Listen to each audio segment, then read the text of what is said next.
Since 1987, the Final Fantasy video game franchise has delighted fans all over the world. Square Enix's epic role-playing game series has sold over 100 million copies worldwide.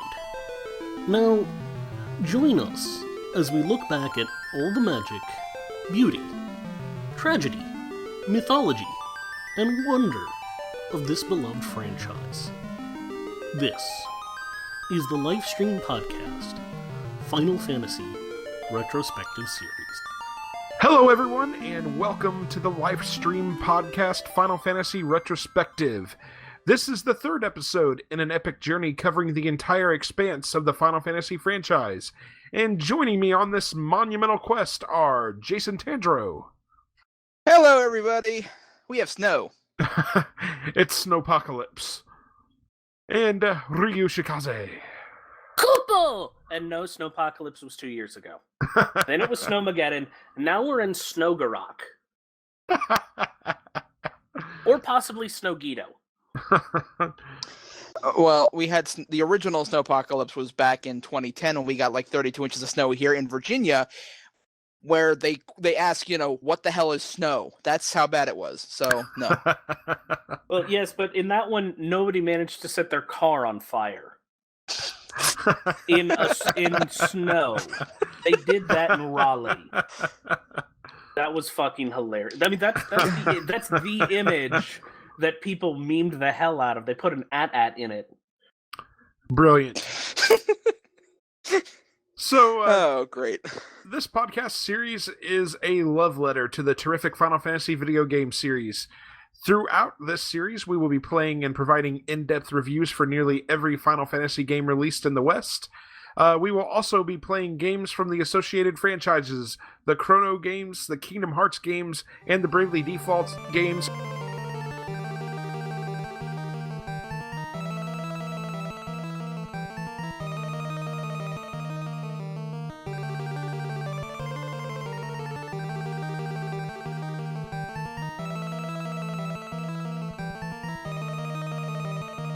So, this episode, as you all may have posited a guess, is about the wonderful Final Fantasy III. It was developed by Square Company initially for the Nintendo Entertainment System / Famicom. Released initially in Japan on April 27th, 1990, and never saw an official Western release until the 3D remake that was released for the Nintendo DS handheld game system. And that was released in, at least in North America, on November 14th of 2006. Ryu, do you want to give our names on the production credits here? All right, so our production credits are the director, who is Hironobu Sakaguchi, producer Masafumi Miyamoto, no relation to the Nintendo Miyamoto. It's actually a somewhat common name. Co-designers Hiromichi Tanaka, Kazuhiko Aoki, and Koichi Ishii. The character and graphic designer Yoshitaka Amano. Programmers Nasir Gebeli, Kiyoshi Yoshii, Katsuhisa Higuchi. Co-writer Kenji Terada, and the composer, this guy you maybe you've heard of him, Nobuo Uematsu? Absolutely. I didn't think so, yeah.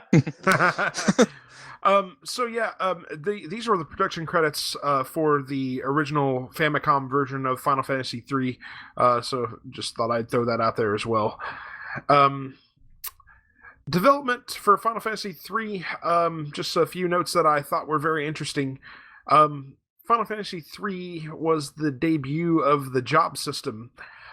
It was also the first Final Fantasy game to set up an auto-targeting system, thus doing away with the extremely frustrating, ineffective attacks.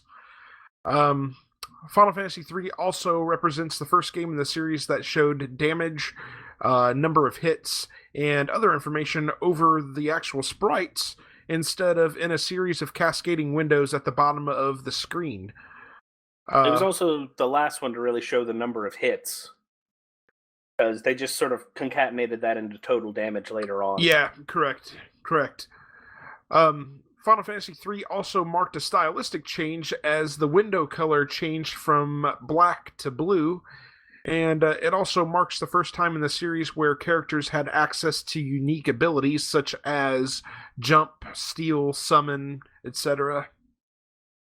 It didn't do all of them terribly no. but it did try. Subsequent games actually did it much better, but yeah, we'll get into that.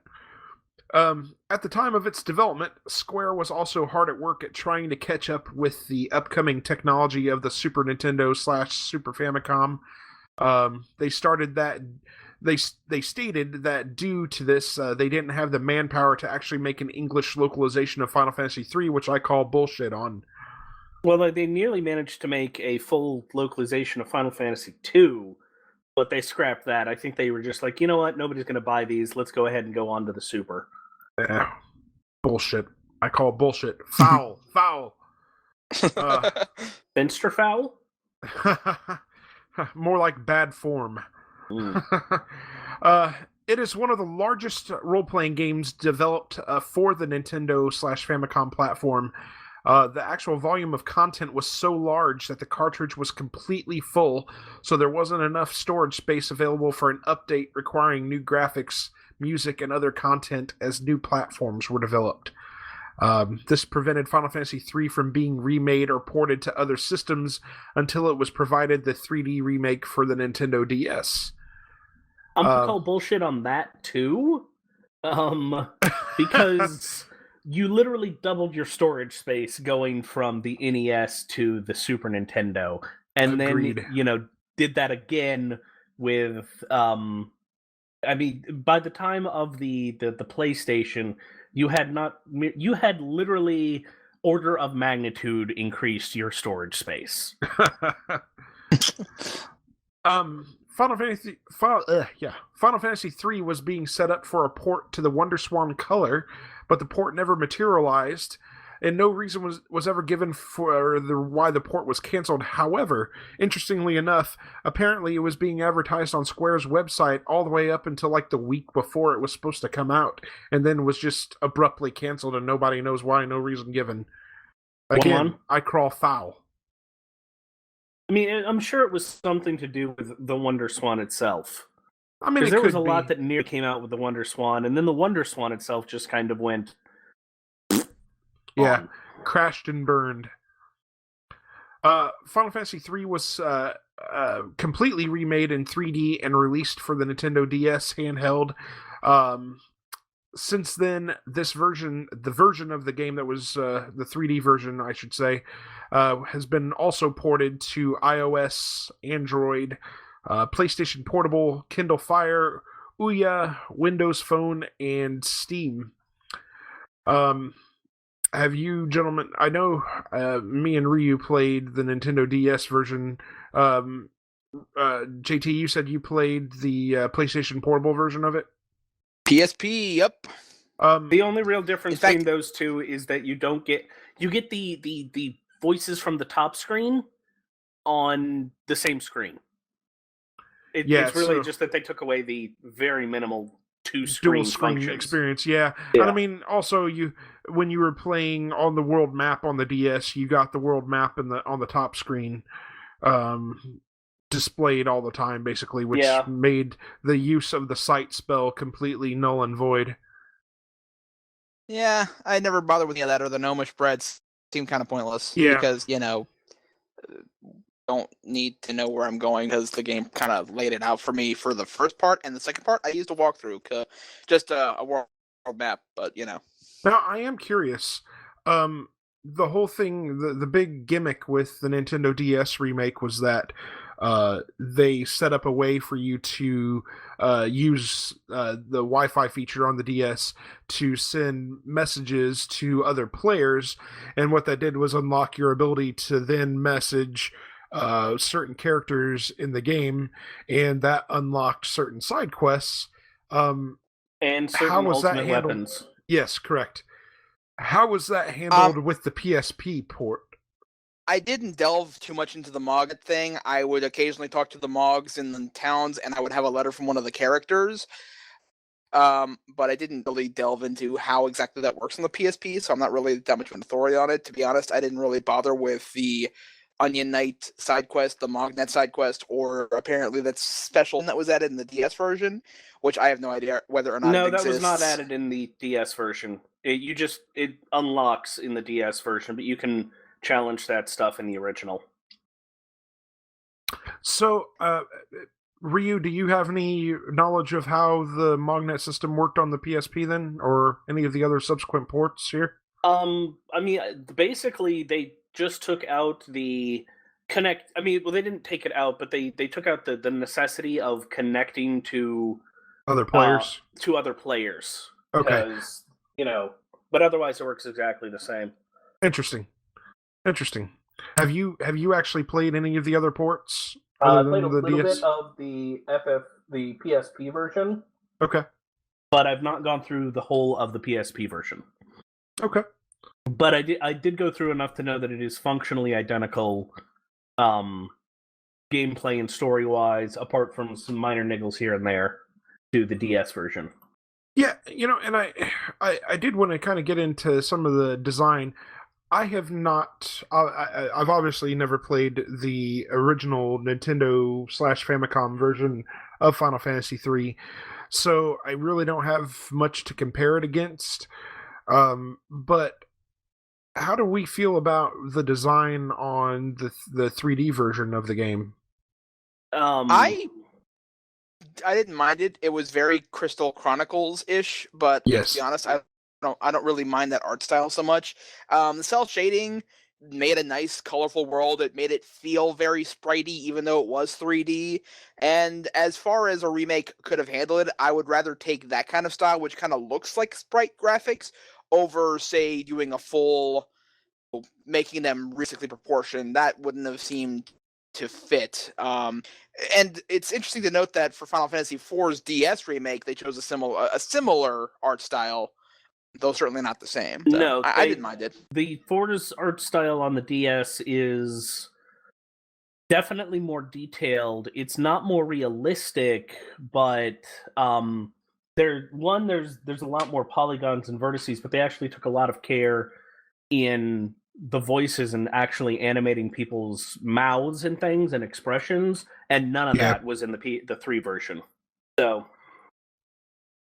I guess for me, as far as design is concerned, I really feel like it's really no other way to put it. It's just really kiddie. That's how I felt about it, and that's really how I feel about the way Nintendo has done their gaming systems for quite some time. They're just marketing it straight to kids, and I would have liked to have seen either a straight port of the original game, or an updated version similar to what they've done with Final Fantasy 1 and 2.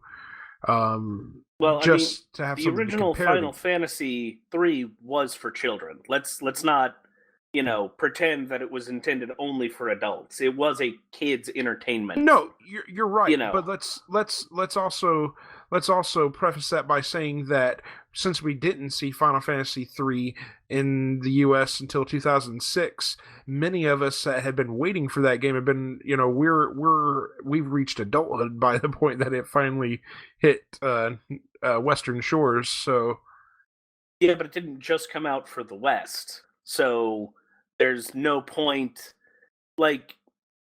because they never brought it. I mean, the thing is, they made it less kiddie in the remake, actually, in a lot of ways. Or at least they tried to. Art style wise, it's not less kiddie. I mean, the art style wise, it's not. It's more kiddie. But bear in mind, at that time, the art style that 3 had was the art style you could have with that technology. I mean, the thing is, it's not like in the original that they went with anything resembling what Yoshitaka Amano actually drew. I'm not disagreeing with what you're saying, Ryu. But what I am saying is that they managed to port Final Fantasy 1 and 2 to, say, PSP, and it doesn't look nearly as kiddie. How are you defining kiddie though? Is it just because they've got super deformed sprites? No, I can't really describe what I'm trying to say. It's the art style. It's very to me. It's very reminiscent of being very. It's reminiscent of being chibi-esque, and I don't. It's too cutesy. Super That's what I mean. Deformed has nothing to do with cutesy, my friend. It has to. It's its own style, and it can be used very fucking subversively. Okay, fair enough. So, I'm just saying you it's don't it's like it. That's it's fine. way overly cutesy. I think is my problem with it. I think that's the primary Then problem. you should have said that instead of arguing that it's kitty. Yeah, you're right, Yeah. and I apologize. I don't know the right way to put it. Yeah.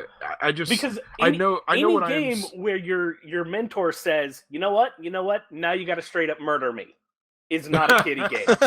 No, you're right about that. But to be fair, I wasn't talking about the story. I was talking about the art style. Yeah. So, But the thing, I mean, apart from the kids, all of the monster designs are exactly as they were in the original. oh, that's cool. Yeah. That's very cool. And hilariously, they aged the kids up in the remake. I mean, in addition to trying to give them characters, which didn't quite stick.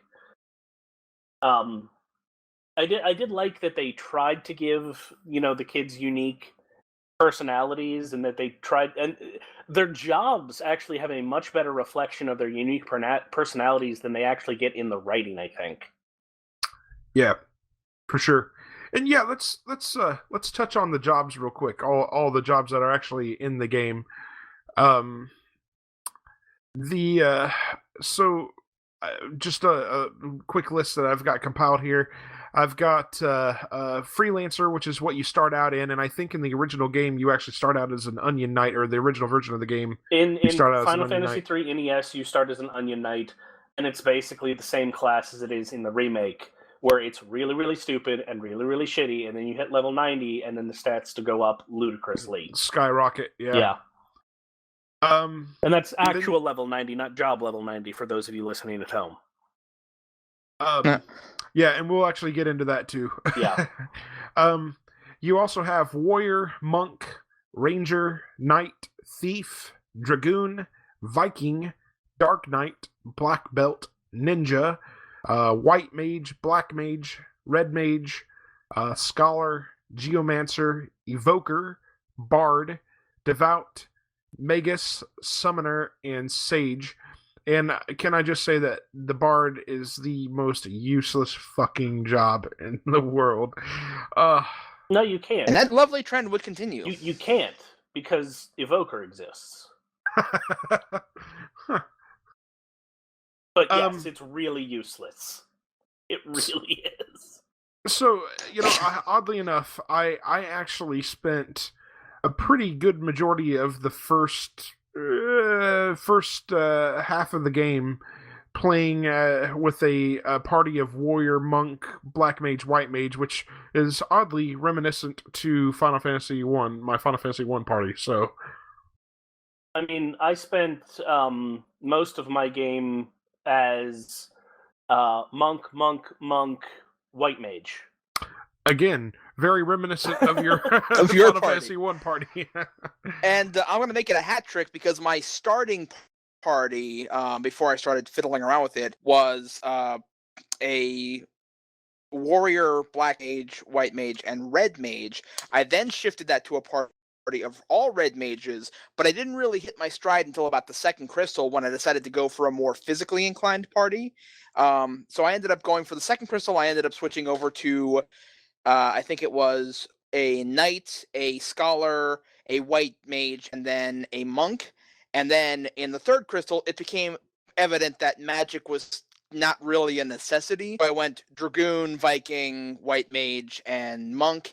And then I finished off the game with dragoon, ninja, black belt, and devout. So, I mean, to change things up, I didn't go with my usual party, in-game party of black belt, white mage, because that is, as far as I've determined, one of the most DPS efficient setups. So I only had the one black belt this time, and then I had a dark knight and a dragoon. as well. Or did I? No, I had 2 black mates. I switched Arc back, or not Arc, Ingus to a black belt like right before the final boss because I was getting sick of his lowered output. But I kept Rafia as a Dark Knight. Yeah, and speaking of character names, just real quick, the main character of the game is a character by the name of Lunith. Then we have Ark, who is Lunith's best friend. We have Rifia, who is Blacksmith's daughter, and Ingus, who is a knight of Sasune. Is that how you pronounce that? Sasune. They are joined at certain times of the game by a name that we're all familiar with, a guy by the name of Sid. Princess Sarah. Is it Desh? Is that how you pronounce the name? Desh, yeah. And we are also joined periods by Arya and Alice as well. And Doga and Une. Yeah, Doga and Une as well. I should say that as well. I don't know why they're not listed in the supporting characters, but they should be. Yeah. Interesting note about those supporting characters. You know how they help you in battle? Yeah. They don't in the original. Yeah, I figured. There's probably something to make them useful. Yeah, it's also to make the game a bit more bearable in the remake, because they changed the way that combat works, and I'll admit I was getting very irritated by not combat itself, but the battle frequency at the end. So anything to just sort of, all right, let's hurry it up, and having them would definitely help. I don't know. Some of the side characters' attacks end up pretty useless towards the end of the game, because, well, they can be useless if your characters are way over leveled like mine were. I spent a shitload of time leveling my characters up, mainly because I wanted to take advantage of the Onion Knight. So I my party ended up at all level 99, and then my job level on the Onion Knight was level 99 as well. So they were absolute beasts, and I went beast mode on that final dungeon. But we'll get into that here in a minute. Well, I mean, if we're talking about how we leveled real quick, the first thing I did was power job level, because you can do that without getting any XP. Really? Yes. You go and you fight the goblins at the very start of the game, and what you do is you guard 8 times with everybody, and then you finish the battle, and you're guaranteed a job level, at least. Well, how are you not getting any XP out of that then? Because if you beat the goblins, then obviously you're getting EXP from that. You right? have to finish. You're getting like 1 EXP. Yeah. You're I'm sorry, I missed that. You're getting practically no EXP at all. Oh, okay. You're getting 3 to 4 EXP, which is a lot at level 1. Yeah. But you're not going to notice the difference at level 4.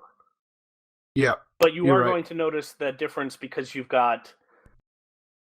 because you did what I did and then you leveled up Monk, you're really noticing the difference. Because you're job level 99. And for some reason, they decided to take job level as the multiplying force for monks and black belts in this game. And that might have been a mistake. Let's see how we can break and exploit the system. I mean, that is kind of my motto. Yep, that's the name of the game. Yeah. My attack was actually more casual. Surprise, surprise. I mean, I'm the casual gamer here. Yeah, I didn't actually really feel the need to level. I have to say the experience and the battle frequency. There was a lot of battles and dungeons, but I expect that by this point. And the EXP was pretty balanced up until about the 3rd crystal. And then at that point, I noticed it started to amp up a little bit, so I had to take more time to actually start training. But I was able to breeze through most of the game, not getting any higher than like level 39 to 41. And the Maze of the Ancients hit, and then I realized, I need to actually be stronger than I am. So I ended up going into the Cave of Bahamut and just power leveling. Yeah, I mean, it's not required that you have to be way over leveled to finish this game at all. But the only reason I did it was just because I wanted to be able to beat the optional boss. And he was an MF even at level 99 and job level 99. So That's but are let's put that in ludicrous. terms here. Let's put that. Let's make a clear defining term on that. Over leveled in this game means anything higher than like level maybe 70. Yeah. Because I needed to be at like level 61 to beat the final boss. Although I found that when I got to that level, she was pretty easy to take down, especially when you have 4 ribbons. Yeah, it's you really need to be that level, not for her, but for the people around her. Good point. Yeah. Yeah, the 4 super bosses like the dark crystals and all that good shit. Yeah. But yeah. That's a real gut check. But I mean, for most of the game you can do fine, and for what it's worth, power leveling in the Bahamut isn't that tedious since they all drop pretty generous amounts of EXP. What did you guys think of dungeon design? A lot of it was pretty bland. Like, Yes. It was mediocre. I mean, it was what I expect for the time frame. There were a couple of dungeons that I really, really liked. I loved the Crystal Tower. I loved the Doga's Grotto, and I loved Castle Hein. Everything else was kind of, it's a dungeon. Yeah. And I'm curious, Ryu, since you've played the original version of the game, how do the layouts compare between the original version and the remake? Because I don't know this to be true. I'm just taking a wild guess. It seems like with this 3D remake, the dungeons are really, really short, except for the final dungeon. The rest of them are really super short. a lot of them are about the same length in the original. They changed up a couple, primarily the Cave of Earth, the Shadow Caves at Fulgarbad, and what was the other one that had a noticeably? Oh, the Temple of the Ancients, but that's not as drastic. That just had a variation. I think it was like a partial change to one level, whereas the others were much more noticeably different. And there was a change to the Sealed Land Eureka, but that was because that to some of the drops there, not to the level, but because excuse me, Ninja and Sage used to be accessed through getting to the sealed land and defeating the boss, and they were properly Uber jobs. Interesting.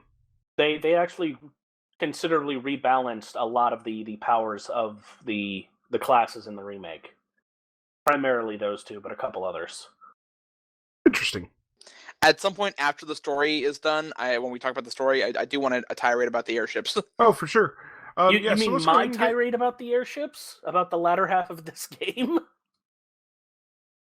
Let's. I think we have the same tirade.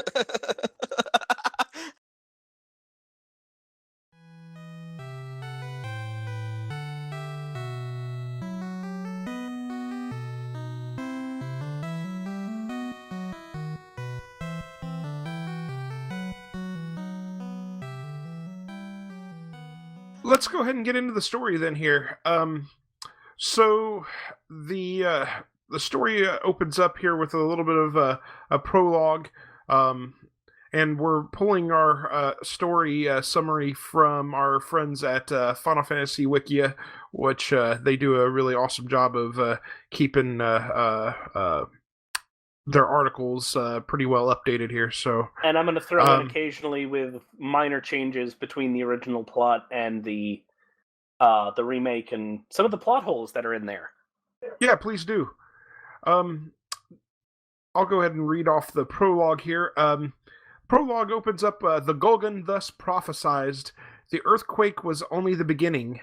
The great tremors that swallowed the crystals, the light of our world, only to spawn monsters from the depths of the scarred land, are nothing but harbingers of what has yet to come. Something is coming, fathomless, ominous, and full of sorrow, but hope is not yet lost. 4 souls will be blessed with light, and so it shall begin. Centuries ago, the ancients used crystals of light to build an advanced civilization and triggered a cataclysmic flood of light. 4 warriors of darkness were selected to restore the balance, and the ancient civilization fell into ruin. The Gulgans predicted that the history would repeat itself, and that the 4 warriors of light would be appointed to stop the flood of darkness. Many years later, an earthquake opens up an entrance to Altar Cave near the village of 4 orphaned youths under the care of Papa, the village elder, explore and find the Crystal of Wind that grants them a portion of its power and their first set of jobs, instructing them to go forth and restore world balance. In the remake only, Luneth falls into the cave and is told to find the other warriors before being granted the crystal's power. He and his friend Ark visit Kazis, the village cursed by the Jinn. They find Refia in Sid's airship, and all 3 journey to Castle Sasune to see the king and retrieve the mithril ring needed to break the curse. They are granted an audience with guard Ingus, who becomes their 4th companion. The king tells them to rescue his daughter, Princess Sarah Altney, who disappeared when the curse took hold. They enter the sealed cave and meet Princess Sarah, who left with the ring to stop the Jinn. They defeat him, and she seals with the ring. She returns to the castle while Luneth, Ark, Refia, and Ingus are transported to the Altar Cave. The Wind Crystal appoints them Warriors of Light and gives them their first set of jobs. Yeah, so Yes. as it briefly mentions, in the remake, you don't get your jobs until after defeating the Jinn, but you get them literally. Not only do you all go down at once as you're completely faceless, you name them yourselves Onion Knights, but the Crystal of Wind just says, here are your jobs, go start doing stuff. Then you go to Kazu's, and then Castle Sasune, and then fight the Jinn.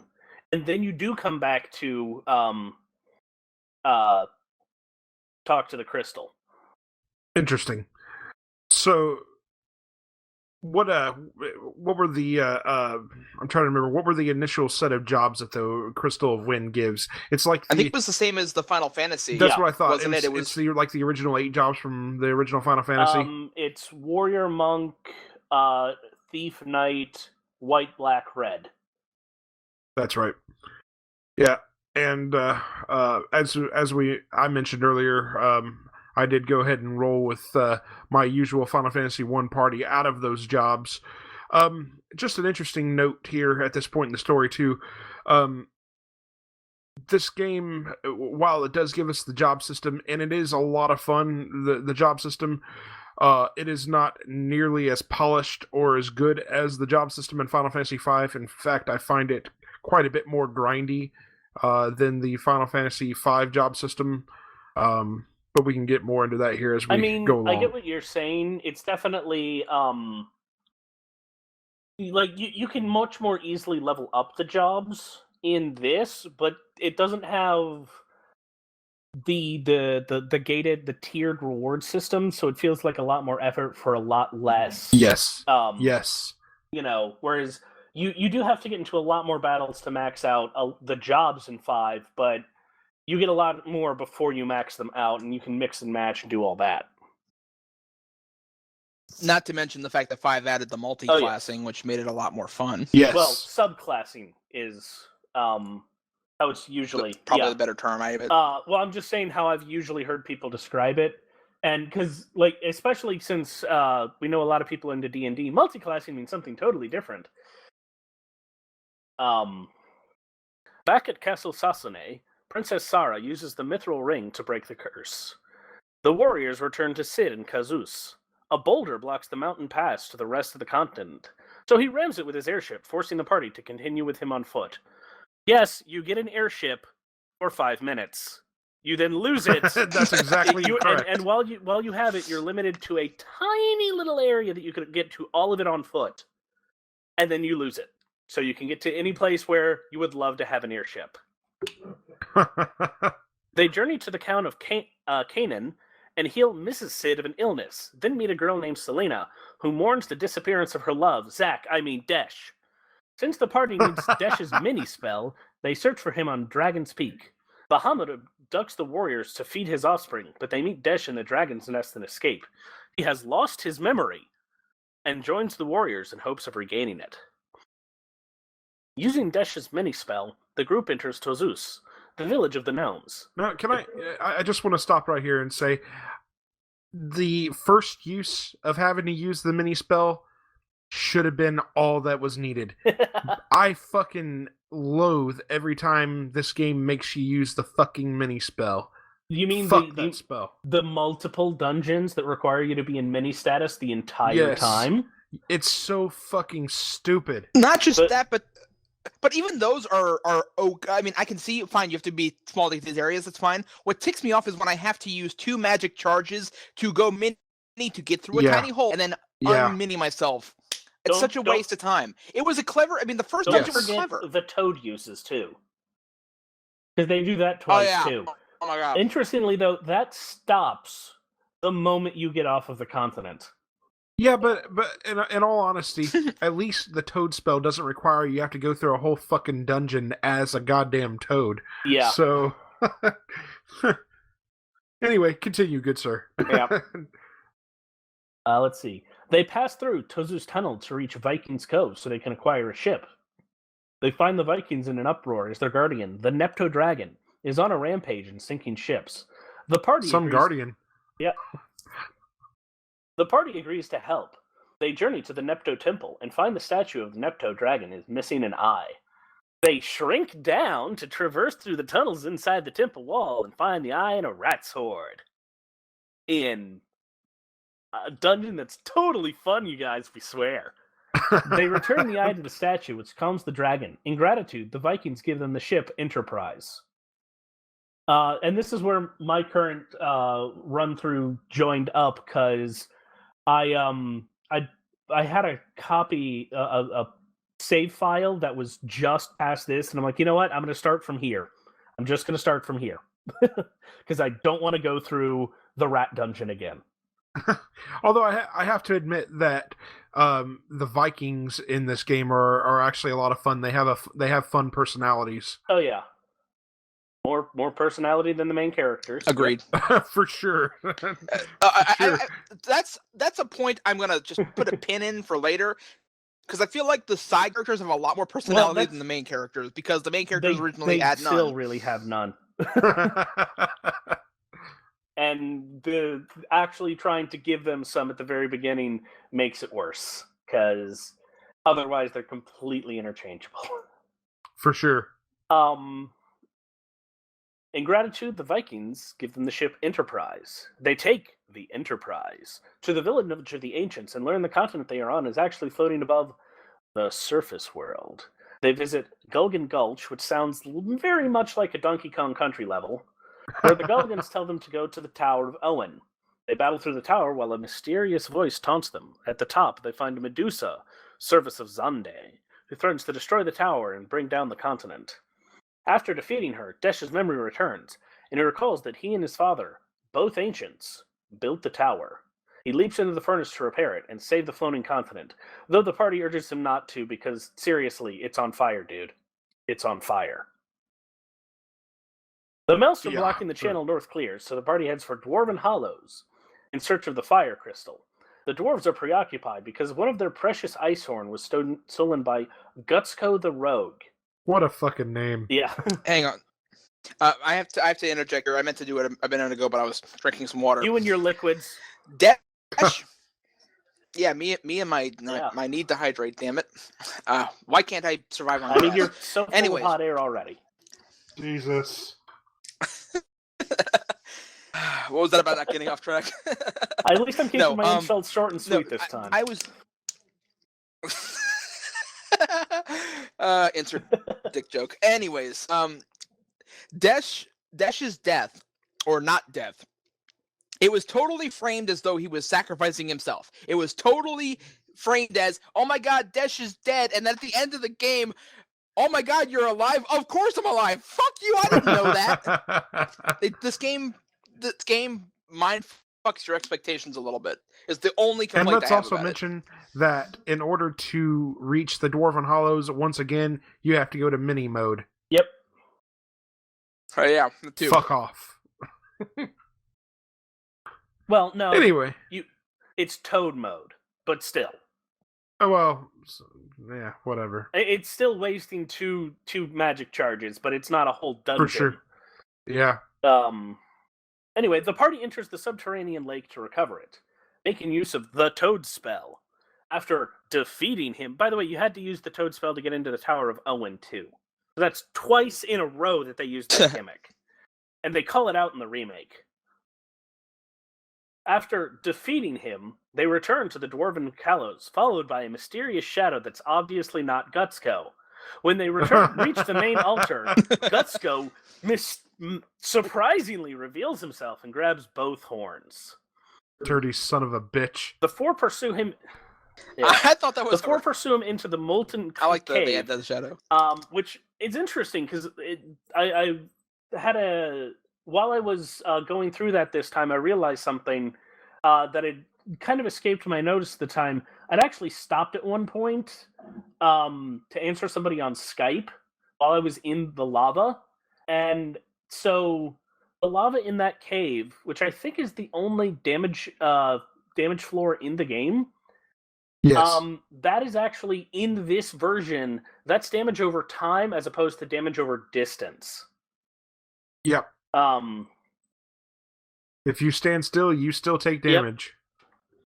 Yep. Which is unlike basically every other damage tile floor in the series, including in the original version. Although this makes it more realistic. I mean, yes, but it's inconsistent. Yeah. What's infuriating is that when you're in a fight and you come out of a fight, there's a few seconds when you're like, before you can move, you're taking damage for that time. It pissed me off. Well, the amount of time that it takes to go in and out of battle is one of my biggest complaints in the game. Because it's just so much padding, and I just got infuriated by it as time went on. And just to throw this out here, I actually, in like Final Fantasy 1 and 2 with the damage floors, I would actually just stick to the spots that would give me damage because you don't end up in random encounters that way. Yep. So I wouldn't take the beaten path. Yeah, you definitely do in this one, but again, breaking from the trend that Final Fantasy 1 and 2 had started. They find Gutsko at the Crystal of Fire, and he absorbs its power to transform into a dragon. Which they don't do a very good job of explaining. Handily destroying him, the party receives the Light of the Fire Crystal and several additional jobs. They obtain the Fang of Water from the crystal and return the Horns of Ice to the dwarves. The four sailors sail to Takul, a village in ruins. They learn that the evil Hein, advisor to King Argus, has captured the king, enslaved the people, and uprooted the Elder Tree from the living woods. They are attacked and kidnapped by Hein's men and taken to Castle Hein, actually the floating Elder Tree. I actually really liked this sequence of the game here. I liked the Elder Tree there, and I liked Hein as a boss. He's a very unique boss up to this point. If I recall correctly, he is the first boss that in the Final Fantasy series that you run into that you have to watch for his shifting weaknesses. Yes. He's also the only one in the game, I believe. They do it more often in later games. Like, they do it a couple times in Final Fantasy IV with... Yeah. And then... Pretty much, though, he existed as a tutorial boss for the Scholar job, or the Libra spell, if you had it. Which I didn't bother with anyway. I just beat his ass with physical attacks. So. Yeah. He's a lot easier to literally brute force. The Warriors of Light defeat Hein and restore the Elder Tree, obtaining the Fang of Wind. Upon reaching Castle Argus, the king thanks them by giving them the Wheel of Time. They return to Cid, who uses the wheel to remodel the Enterprise into an airship, and tells the four orphans the plot hole about their origins. All right, insert plot hole here. Yeah. Go ahead, Ryu. The plot hole, this is something that was introduced in the remake. And this is the plot hole. How long has the world been covered in darkness and time been frozen? 1,000 years. Years, yeah. So 10 years ago, what the hell was Cid doing from the world below? Sid already had a wife. Sid already had an existence. None of this crap was in the original. So they basically was like, to give these guys a completely unnecessary backstory, they introduced a giant plot hole. Yep. It's mind-numbing. Yeah. Wow. And I don't even know why they wanted to try and do this, because literally when you go back to when you talk to people later on in the game, you can speak with somebody who asks, did they ever get that floating island project going? So it's not like time has only been stuck for those 10 years. No, it's actually you've been your island has been up there for 10,000 years while the world below has been frozen. So yeah. Anyways, Reality broken. Yeah. Yeah. Ignoring this because they added it into the remake, which is where for some reason, instead of all being raised by the elder Topapa, and they split the kids up for some reason. And honestly, in the original, you were just from, the village. Yeah, village of Ur. Yeah. Is that where you're from originally? Yeah. And yeah, you were just 4 bored kids who fell in a hole and found destiny. Anyways, so they go to the surface world. It is a swirling mess of darkness with only 2 visible islands. The Warriors of Light, the Onion Knights, fly the Enterprise to a wrecked ship and find an old man tending to a water priestess named Arya Bennett. Gonna cut you off there. Just one quick comment. That world covered in darkness was so freaking cool and creepy to fly through the first round. That is a lot. That's just that. I love this. It looks a lot better in the remake. Isn't it just like a blue? It's basically a blue featureless void in the original. Yeah, what they did here in the remake with the world covered in darkness is it's a really awesome effect. It's kind of creepy the first time you're in it. It can be almost a little bit disorienting at times too.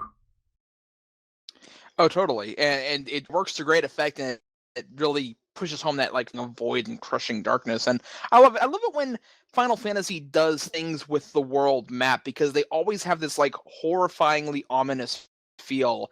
And this is a trend that continues later on with the End Zone black hole and the Tower of Babel and the Lunatic Pandora. I love it when they do stuff with that. Meteor. But I've never seen them do the entire map. Meteor, exactly, and the weapons in 7 as well.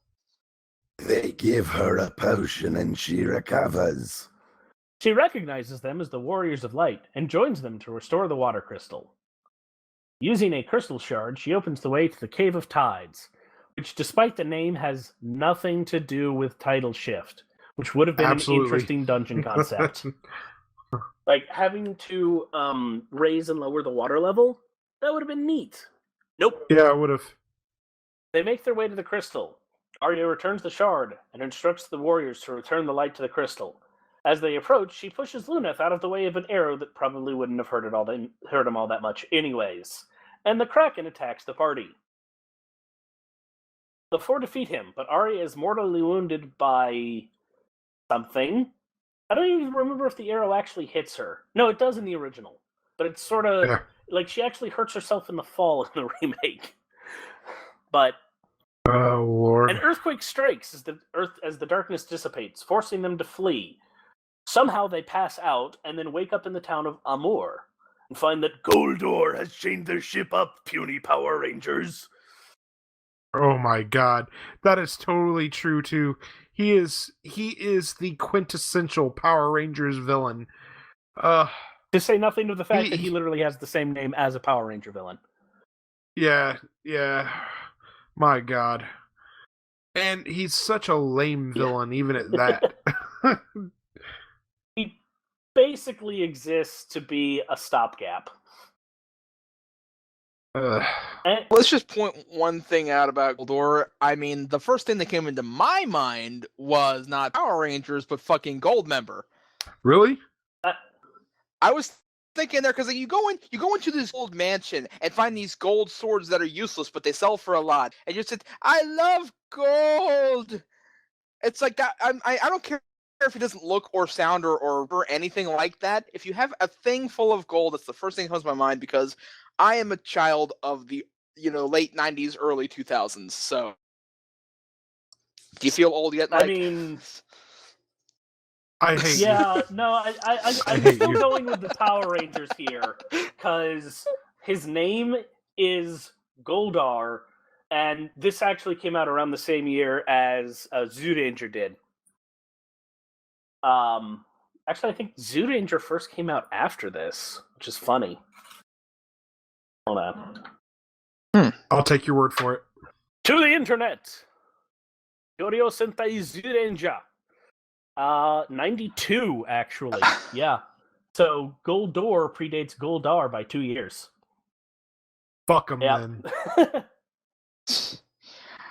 Anyways, the group meets the 4 old men who believe themselves to be the warriors of light. The party Which must is rescue the comical. dumbasses from monsters in the sewers, and That's the old right. men repay them by helping them get leathergrass shoes from the cantankerous Delilah, who throws a pair of exploding shoes at them first. That's some fuck, dude. The party then visits Goldor Manor to get the chain's key and the Earth Crystal, but Goldor spitefully shatters the crystal after his defeat. Dismayed, the party unlocks their ship and sets out so that they can lose the ship to get a new ship, to upgrade the ship, to get the other ship, to get the other ship. Yeah. Oh god, that fucking tirade is a coming. I assure you. I guess I will take. Oh wait, you haven't had a chance to read yet, Mike. Yeah, I'll read next, but I have to say that the 4 old men are probably some of my favorite side characters in this game. Mainly just because they're fucking stupid, but they're fun. They're fun. They're fully like they're so naive. Like the thing is, it's hard to hate them because they're just 4 goofy old guys who are trying to get one last shot at. One of them actually does get a chance. Yeah, and I think that's really. It's a very unique type of character that I wouldn't say is very unique because there's a lot like it, just anime. But I don't know. For a Final Fantasy game, it's pretty funny. yeah, for sure. They're lovable characters. They're in my opinion, they're the best side characters in the game by far. So I think that either none of them should have been brought up at the end, or all of them should have been brought up at the end. Agreed. Yeah. Totally agreed. Maybe they could have been like a combiner transformer and anyway, continuing with our story now. The Enterprise is shot down when they fly over the kingdom of Saronia, which is amid a civil war caused by King Gorn. The army has been ordered to fight itself, and shops everywhere are closed. They find the king's son, Prince Alice, in a pub, having been banished from the castle, which is exactly where I would go if I were a kid. I'd go right to a pub and start drinking myself to death. We know that's why you are being watched heavily. And you still have to go to those meetings, by the way. God. Ark convinces the others to aid him. They visit the castle and are granted entrance, but that night King Gorn enters the room to kill his son. Gorn plunges the knife into his stomach and frees himself from the spell placed upon him by his advisor, Gigameth. Gigameth turns into Garuda and the party defeats him. Alice is subsequently crowned as king. And I actually love this fight with Garuda because it gives me an excuse, as if I needed one, but it gave me an excuse to make all of my party dragoons, and I just jump attacked him the whole fucking fight. That was fun. Exactly. I've always wondered if Gigameth was supposed to have originally been Gilgamesh. Because his other name is Gigamesh, so... I mean, he's not the Gilgamesh, but it definitely makes you think. I actually made that stupid reference in my freaking playthrough journal because I'm like, it totally sounds like a freaking Breaking Bad style show run by Gilgamesh. Yeah, and you're totally waiting for Garuda just to start making snarky, smartass remarks a la Gilgamesh and telling you that it's morphin' time. Yeah, for sure. Bringing back the Power Rangers. Oh. Scholars tell the party the airship Nautilus has been unearthed. To get the new airship, Yeah. We are officially in the to get the new airship stage. Yeah. The fetch quest. This is properly a fetch quest, by the way. God damn. For sure. Using it, the party flies over the dog continent to Doga's manor, where they meet the sage Doga and his Moogle bodyguards. Doga explains that he, Yune, and Zande were once students of the great magus Noah. Noah granted each of them a gift. Doga was given vast magic power, Une control over the world of dreams, and Zande was granted mortality.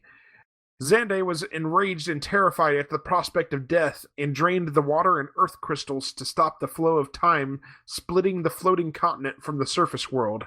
Now he wishes to kill the Warriors of Light to do so again.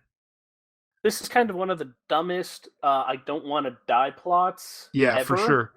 Because it's totally. not I will be immortal, it's the all shall stop and I'll never die. But you won't experience it, but I'll never die.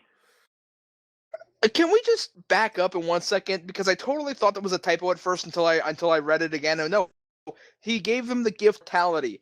The gift that he gave to a ostensibly otherwise immortal being was, guess what? You get to die now. Which, don't get me wrong, I understand the Zen merit of death and the circle of life and all that bullshit. But if you're immortal, maybe you should have a say on whether or not you want mortality before you call it a gift. That'd be like me, cutting off your hand and saying, but now you'll learn how to use your other hand better. What I've seen is that people are talking about from the early design documents that this was just explained poorly. It wasn't the gift of being able to die.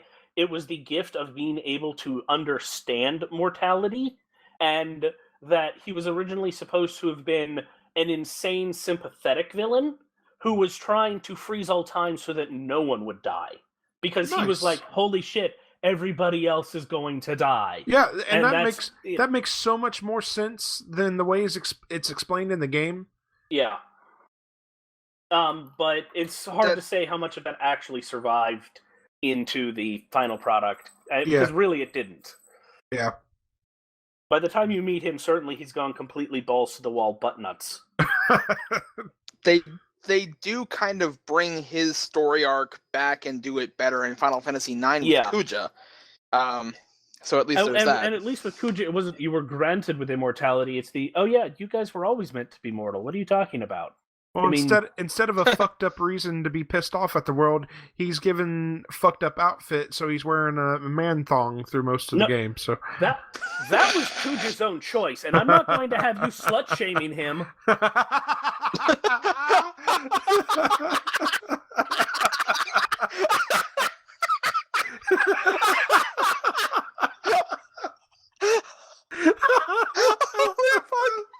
I think I just broke my fellow commentators, folks. Podcast over. Da, da, da, da, da. Holy fuck, man. Holy shit. Oh, god damn.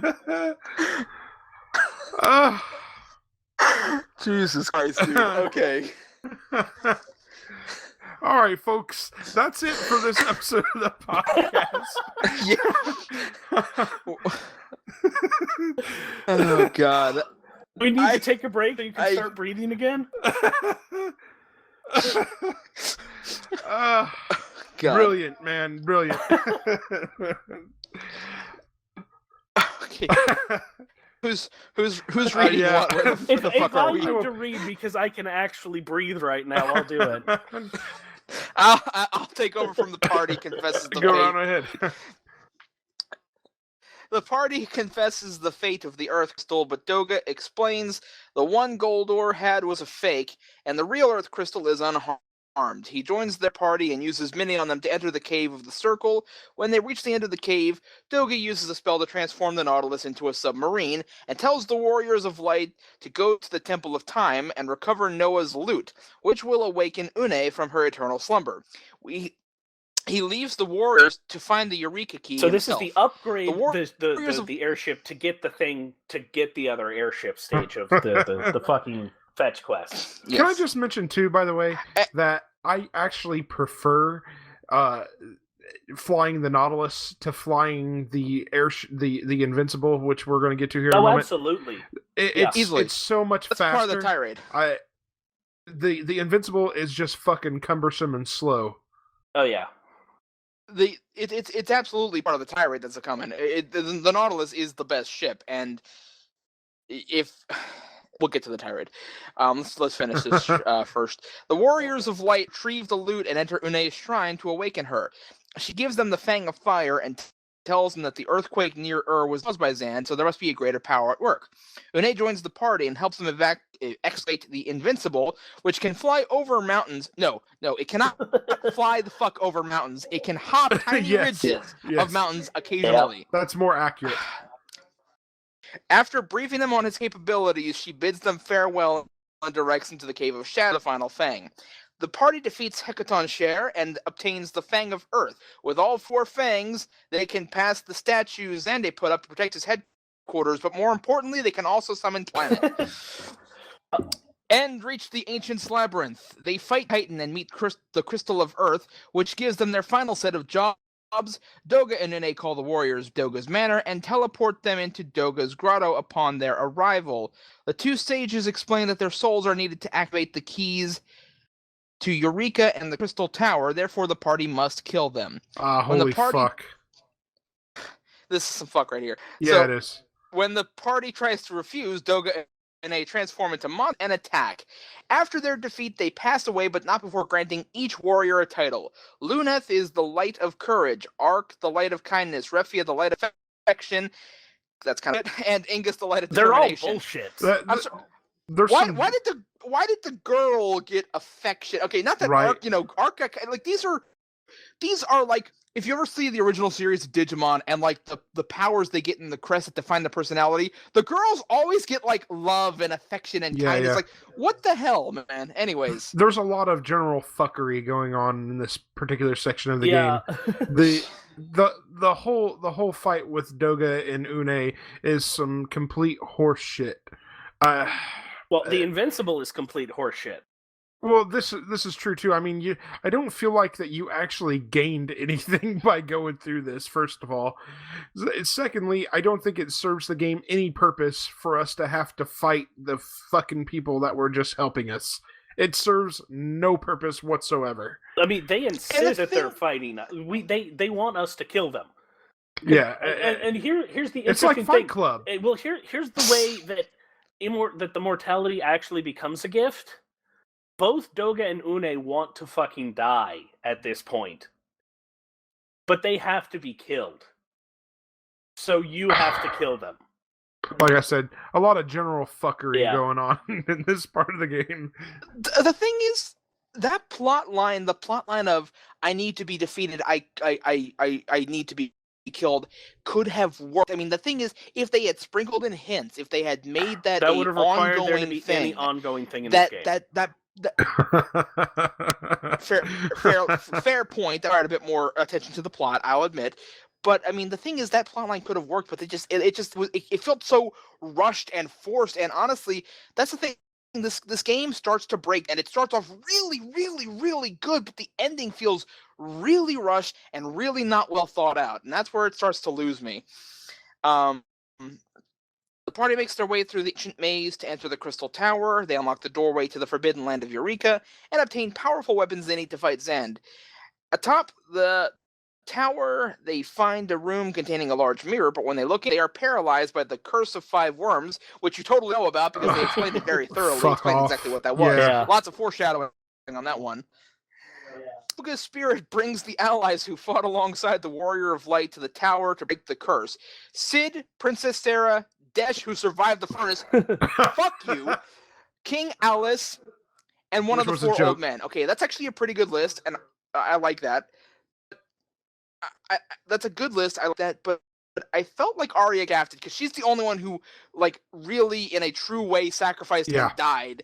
And since we know that Doga Une came back, why didn't Arya come back? She was like allegedly the most pure one amongst them. Because she was a precious pure cinnamon, too good for this world. Yeah, but fuck Desh. That's what I'm saying. Well, that's what he gets in the end. He gets fucked a lot by Selena. Yeah, this is true. God. They wish the Warriors the best of luck, and the Warriors enter the portal to the world of darkness. The party confronts Xande, who declares he has eternal life and attacks. On his defeat, the Cloud of Darkness appears and absorbs his body, revealing that it had been manipulating Xande's action to reduce the world to nothingness. Surprise! There's a bonus villain! Basically, yeah. No shit, yeah. The Cloud kills the Warriors of Light, but Doga and Une sacrifice their souls to revive them. The party enters the world of darkness and defeats the evil guardians of dark crystals. By the way, Doga and Une sacrifice their souls now. First they died, then they sacrificed their soul. What did they go to? The underworld? Is there like a second level? Well, what's hysterical about that is that they forced you to kill them, and now when you die, they're forcing themselves to kill themselves. Yep. So what the serious fuck? I mean, they're burning up their souls. More fuckery. They're stop existing. Like, oh well, this sucks worse than we thought. We're just gonna stop existing. You guys be alive. There's not even any technical. Man. Oh, of course, it's bullfuckery.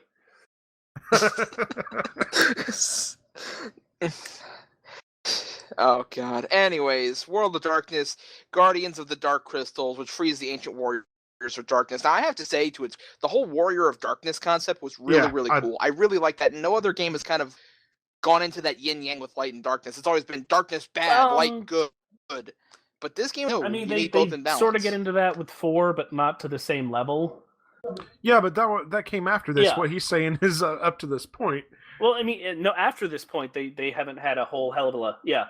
Even after this point, they Yeah. don't really do that much. They touch on 4 it is the in only Kingdom exception. Hearts, which is Final Fantasy III fan fiction. But even then, they don't quite get there. They do get the idea that light and dark are intertwined and that there's a balance between them, but it's just one of those things where, honestly, the saddest thing is that one of the best ways that they've done it is in Dissidia, the fighting game, with how Cecil has the light and the dark, and he balances the both of them. You don't know the power of the dark side. Yes, I do, Kylo Ren. Shut up. God. Oh god. I just got this image of Kylo Ren as Bane. Oh, that's amazing. Okay, so are we gonna have Batfin then? That would be amazing too. When you've decided that you don't want to be part of the franchise anymore, then you have my permission to die. Good call. When they face the Cloud of Darkness again, the Warriors of Dark sacrifice themselves to weaken the entity. There is a lot of self-sacrifice going on in here, and I think this game thinks that people are a little too good. I don't think half of these people would have really gone through with it. The Cloud of Darkness is defeated, and the heroes and their allies return to their homes. The old man returns to Amur, Alice returns to his kingdom, and Sid and Desh return to their lovers. That we totally had lots of time to develop with. Sarah does not want to leave Ingus and stays with him. That was very well defined. Each of the heroes go their separate ways, with Ingus and Sarah returning to Castle Sasune, Fia taking up blacksmithing in Kazus, and Lunathan Arc returning to Ur. In the Famicom version, the Warriors of Light return to Ur together. They didn't mention that Alice and Arc kind of had a little mini bromance for once. Yeah, kind of nice. And I'm wondering, were they hinting at something more there? Probably not. I mean, maybe, but they didn't give it any goddamn time, and it's literally the exact same lines as your completely randomly created Onion Knight had with him in the original version. And I was getting more of a friendship. It was more of a, hey, we're both kind of geeky, we're both not really accepted. I got more of a bromance than a, hey, guess what? Gay people exist vibe from that. So, which would be a little bit ballsy for a game for in Japan, even because they're not the best about it still. 1990, yeah. Yeah, but they could have expounded on that relationship for this game, which is they're for the still remake, not good about it. why. Still, trust me. Okay, fair enough. Fair enough. Look at Final Fantasy 13. Look at Final Fantasy 13 and how they did not make it a lesbian relationship between Fang and Vanille, which I'm sorry, but they didn't think totally they did. Is. Like, I think a lot of everybody said, "Oh yeah, they totally are," and like the writers went, "We did what? No, oh shit, we did." Oh God, there's a story there about Sailor Moon and the whole lesbians got turned into cousins No. thing going That on. they didn't turn lesbians into cousins. They turned lesbians into incest. Yes. Any whoosies.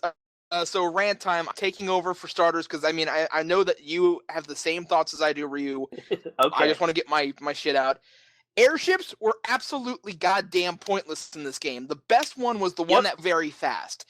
But every time you get an airship, it is literally just a way to get to the next point of the game you have to go anyways. Because, and don't get me wrong, there's some side objectives and there's a lot of stuff you can do, especially towards the end of the game. But by the time you get the ship that can let you really go anywhere and fully explore, you have the slowest fucking ship on the planet. That's sin number one. And sin number two, Final Fantasy II didn't give you the airship until like the very end of the game. Same with Final But Fantasy even 1. Well, that no, you game, can get that one.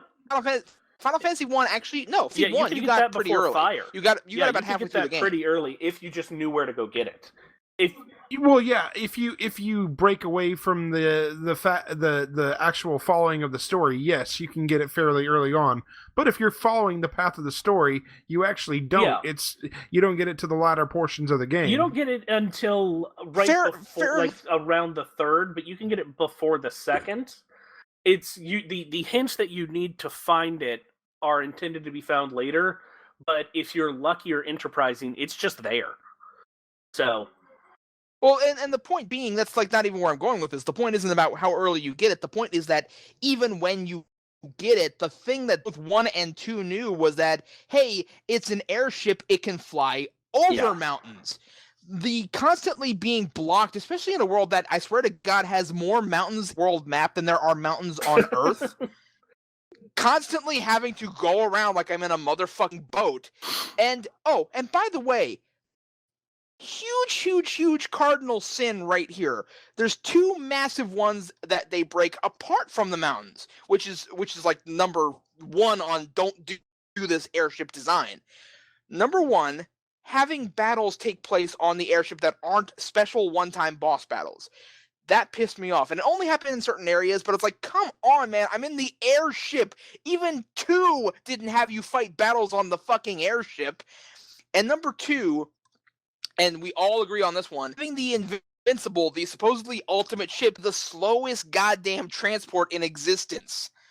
not The only thing, not just that, but it's a very, very obvious gating tool to keep you from going to get the final fucking Fang too early. But it's completely pointless because the game literally plot locks you to one of them by forcing you to do it so you couldn't go get it anyways. It wouldn't matter. You need all 4 of them.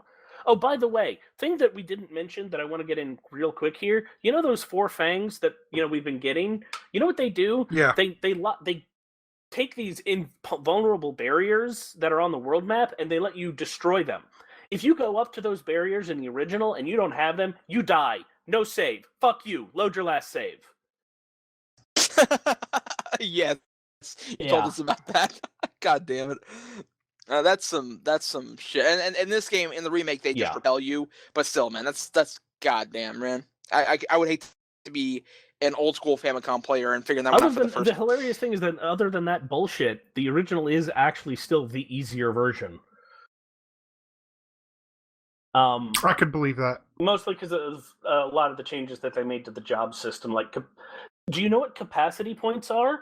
They're what you use instead of having the job cooldown that you have in this version. Interesting. And the job, how did that work? The job cooldown, the job cooldown piece of it fucking sucks. We can get into that when we get into gameplay here in a second, but just to mention, it fucking sucks. Oh God. So I mean, everything else there. I just wish that the Invincible had gone as fast as the Nautilus. I mean, if you don't want to make it, if you want to make it like the sub, fine, but at least make it travel fast. I mean, I kind of like that you had to choose between the airships, but again, Final Fantasy V put all that shit in one package. Well, no, because let's look at Final Fantasy IV, which you did have to choose between airships. do you want to go down to the underworld? Because there's several reasons to go back there. You have to use one of these two.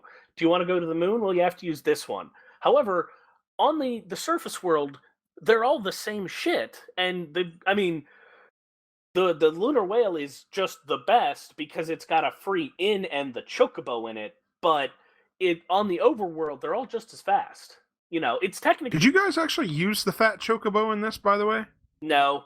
No, I didn't see it. I didn't ever summon him. I never needed him. I never had too much space. In the original, but they expanded your inventory in the remake, and so he's completely useless.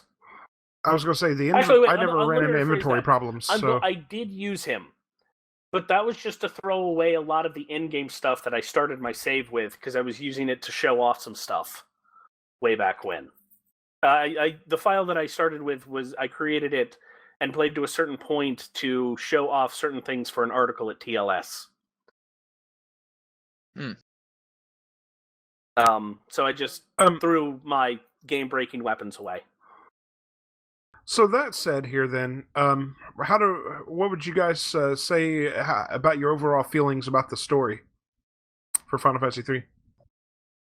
Started off okay, but the story is not the main selling point of this game by any means. Relatively mediocre. Absolutely falls apart at the end, which I think is unlike 2, where the story sort of meanders and then gets really good. This one, the story starts out interesting and then becomes okay, and why am I doing this? The latter half of the game is just a fetch quest to get an airship, so you can finally go do the thing that you knew you were going to have to do 10 hours ago.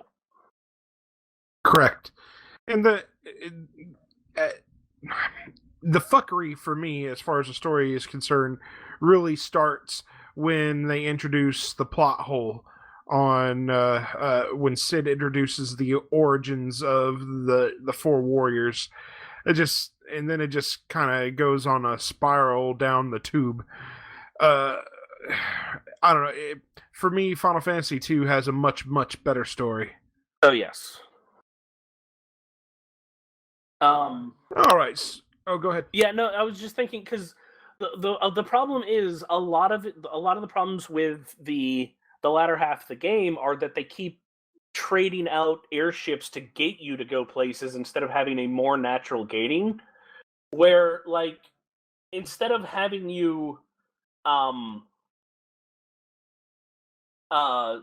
Goldar to get your ship back, to lose your ship so that you can finally go to the Doga continent, they could have had a much more natural gating, and they could have cut out a lot of the extra steps in there and made a much more streamlined plot, and not worried about a lot of things.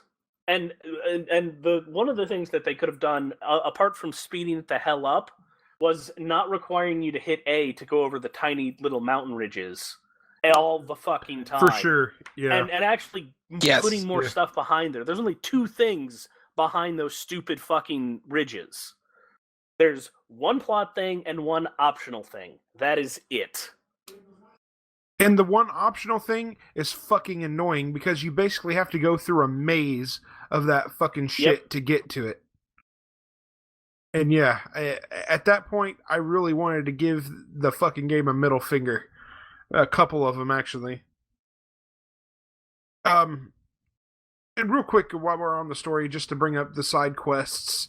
I don't know if these side quests are solely for the DS remake. Can you confirm that, Ryu? Which ones? Any of them. So I assume the Onion Knight side quest where you doesn't fucking exist in the original, because you started right that. In the original version. Right. All of the Summon Monster side quests exist, and the Iron Giant exists, but there's literally nothing stopping you from going to fight him at any point. Actually, there's an interesting glitch in the original where you get Onion Knight equipment in the original dungeon that involves tricking the game sort of into thinking that you're there as far as encounter loot table goes.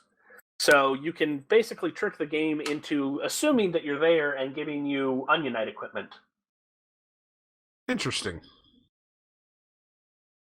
I will wholeheartedly admit that I own a ROM version of the original game that was fan translated, but I have never played it. I don't know how accurate the fan translation is. But hearing you talk about some of the differences really makes me want to go and try and play it. The biggest difference is, like I said, so instead of having that cooldown thing, it's all about your capacity points. If you have enough capacity points, you can switch into a job. The higher up in your job and the more similar it is to your current job, the less points you need to switch into it. And you get the points as another one of your drops. So, a group of goblins is worth like maybe 4 CP. And it usually takes something like 20 CP to switch jobs. Or, if it's a real different job and you're very low level in the job that you're switching to, it'll take maybe 50 CP. Interesting. Have you? So I assume you've played the fan translation or translated version.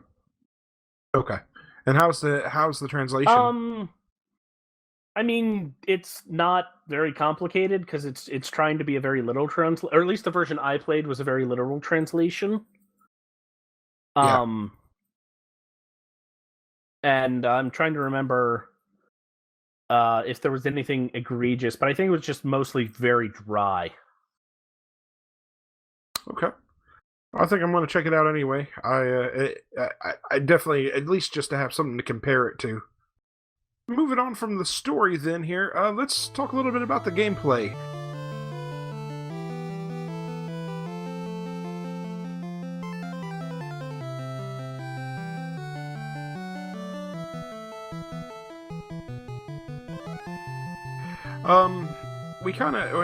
We've been obviously glancing over the fact that Final Fantasy III introduced the job system, which is the primary selling point for Final Fantasy III. How did you gentlemen feel about the gameplay for Final Fantasy III?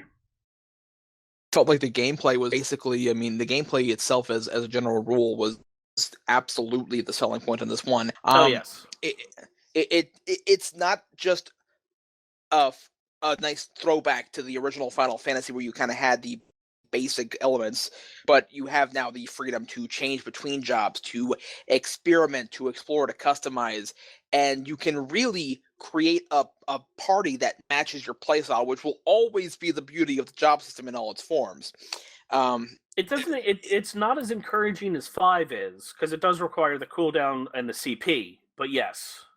Yeah. It definitely is encouraging you to find the right strategy for you. Exactly, and the fact you're not locked into any particular set, because even in games that have a bit more free that don't include the job system, say for example, 10 is a perfect example of this, where you have a lot of freedom of how you develop your characters, but not really.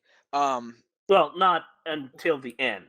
Not until the end, where you can in the end, you can develop everything in 10. Exactly, which let's face it, I think we've all done at some point. But yes. Anyways, the thing is, with that, you're still limited to how you develop the characters and what kind of path you're setting them on from the beginning. With a job system, you can say, even at the very end of the game, you're like, you know what? I don't like this party. Let's go ahead and reroll and create a completely new party out of nothing and have them function after some training exactly as good as any party you had from the get-go. It really does give you the freedom to say, this isn't working for me anymore, let's try something new, which is absolutely astounding. And from that standpoint, it does what Final Fantasy II was trying to do much better. Oh yeah, easily. And I will say that there are other systems that allow a similar sort of freedom. One would argue, and I would absolutely agree, that the materia system is a very similar setup, but there's something missing that the job system gives, and maybe it's just the nice, the uniformity, the defined roles. Materia is a more fluid system than the job system, but at the same time, I feel like the job system kind of feels more cohesive at times. Not to mention, and I have to say, Oh, go ahead. I was gonna say it's not as well refined as 5. Nothing will ever be as good as 5. Even Tactics. 10-2, which was well, fine tactics, but of the main series games, even 10-2, which I really liked, didn't match the mastery of 5's.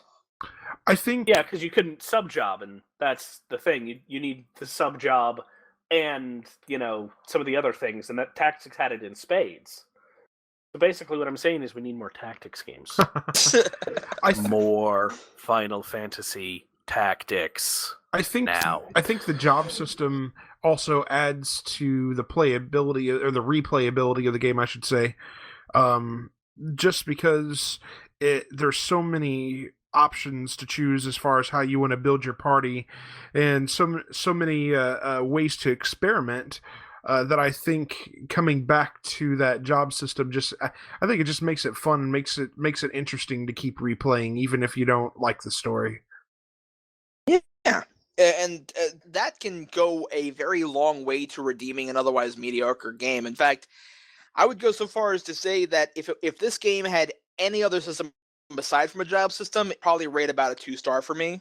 Yeah. Versus what I intend to rate it. Yeah, it definitely, if not for the job system, I think I would rate it lower than I rated Final Fantasy 1 for sure. I still think it'd be a better game than Final Fantasy 2 because fuck the gameplay system in Final Fantasy 2. But y'all just haters. But no, without the job, this would have gone lower than 2 in my opinion as well. Yeah. But with it, I think that they're about par. There because 2 has a much better story. Overall, and I do like 2's battle system, but it does need refining, and that he did refine it later. But if it didn't have the job system, it just would have been basically. Yeah, I think that for me, the only real frustration with Final Fantasy III's version of the job system is how grindy it is. As we've mentioned, you have to take it all the way up to level 99, and there's really no rewards whatsoever for doing so. Well, there sort of is, but there's no rewards along the way. Yeah. Unless you're in the monk or black belt classes. Okay, fair enough. And that's the only one. Yeah. I mean, you get a little extra casting along the way in the magic classes. But only the monk and the black belt have immediate, obvious bonuses to leveling up their jobs, and that's the amount that your unarmed attacks deal as a bonus to your strength is equal to twice your job level, and that literally makes them the strongest weapons in the game at job level 99. Yeah, for sure. And something else that I noticed about this is that even though the game says you're only dealing 9,999 damage, you actually are probably dealing more than 9,999 damage. You are dealing a lot more. That's a visual cap, not a programming cap. Right.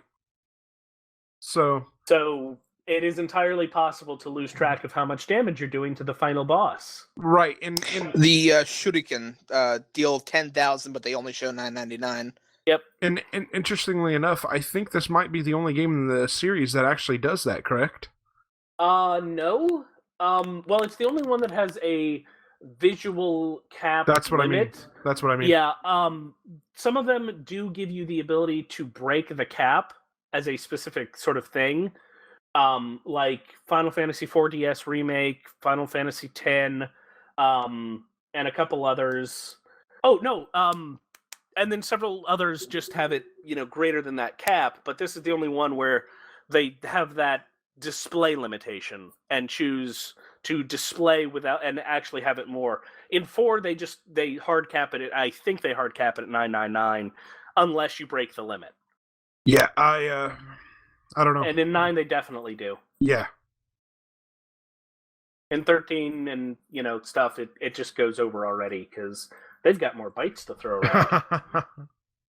Oh, 9 probably did a lot of that because, relatively speaking, it was a low numbers game. Yeah. The highest HP a boss had was like 65,000. If you were able to break the damage limit, you would have fights over in 2 seconds. Yep. But that was a conscious choice to limit the amount of damage you could do to the displayable amount. rather than having a limit on the display and having actual damage go higher. And this is the only one to have that bizarre distinction. Right.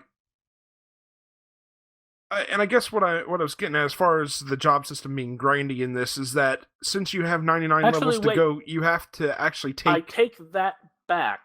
There's one other one, but it requires a specific gimmick setup, and you can only do it on certain bosses in Final Fantasy Tactics. You literally have to be Cloud, and you have to be facing one of the Lucavi. Okay, interesting. It involves the ability to deal damage dealt equal to the amount of damage taken, and those bosses have more than 9,999 damage, which is the normal cap. But Cloud's ability specifically doesn't have that cap, so you can, that whole game is also interesting that certain bosses have more HP missing when they start than they have total. Like, they've got a bunch of HP, but they're missing a bunch of it. Weird. Yeah. We can get into that more when we actually play Final Fantasy Tactics. That's interesting.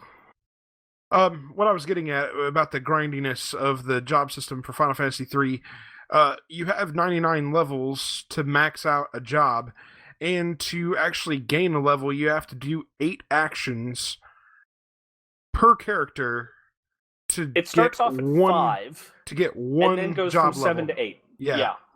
To get one job level. So that's, if you theoretically wanted to be a completionist and max out every job, you're going to be playing this game for a very long fucking time. Or be very efficient at hitting guard 8 times and then hitting attack 4 times when you're fighting a bunch of goblins, and then getting used to tedium for about an hour. Yeah, it's I've done this. It actually takes about an hour. Don't worry about it. It's Netflix and chill. Try Netflix and grind, brother. Yeah. And when I was leveling in the cave of Bahamut, I was like, okay, for God's sakes, I had to throw something else on to get myself through the. And I agree. I think this is a bit of the same kind of grindy sauce that you get from the earlier games. Did any of you guys play with any summoners to actually see the summon magic in this game? Yeah, I didn't. Not this time, but I have. I didn't do it this time either. I did it the first time I played through this game. And this game, we should mention, is the introduction of using summoning magic. Not the introduction of using it well, mind you. Just Correct. The introduction. Correct. It is actually not that great in this game. No, which is why I avoided it the second time around. Yeah. So it seems like I don't see the point of doing summon magic when even my lower level physical fighters were able to dole out around 5,000 to 6,000 damage a hit, and I know that even if a summoner did have a summon capable of dealing 9,900 damage to all, not kill them faster, and I would run out of MP charges throughout the course of a dungeon versus just using attack, and like I said, up until about the final dungeon, I was destroying everything. Now, in the original version, because enemy parties could be much larger, summons had a much better usage as being able to clear out trash mobs. But that actual usage just dropped the hell off in this game. Because summons don't have a reduction on attack power for attacking multiple enemies like regular black magic does. Right. But there's still not any use against bosses. 0 use against bosses. Yeah. And really, I find magic to be very inefficient against most bosses too. I mean, really, the only time you really need to use magic is the one dungeon that you go through that you have to be mini the whole time. That's really the only time. Dungeons. Yeah, correct. That's really the only time magic really feels like you really need it. Otherwise, physical attacks do the trick every single time. Yep. Okay, anything else about the gameplay we want to mention here?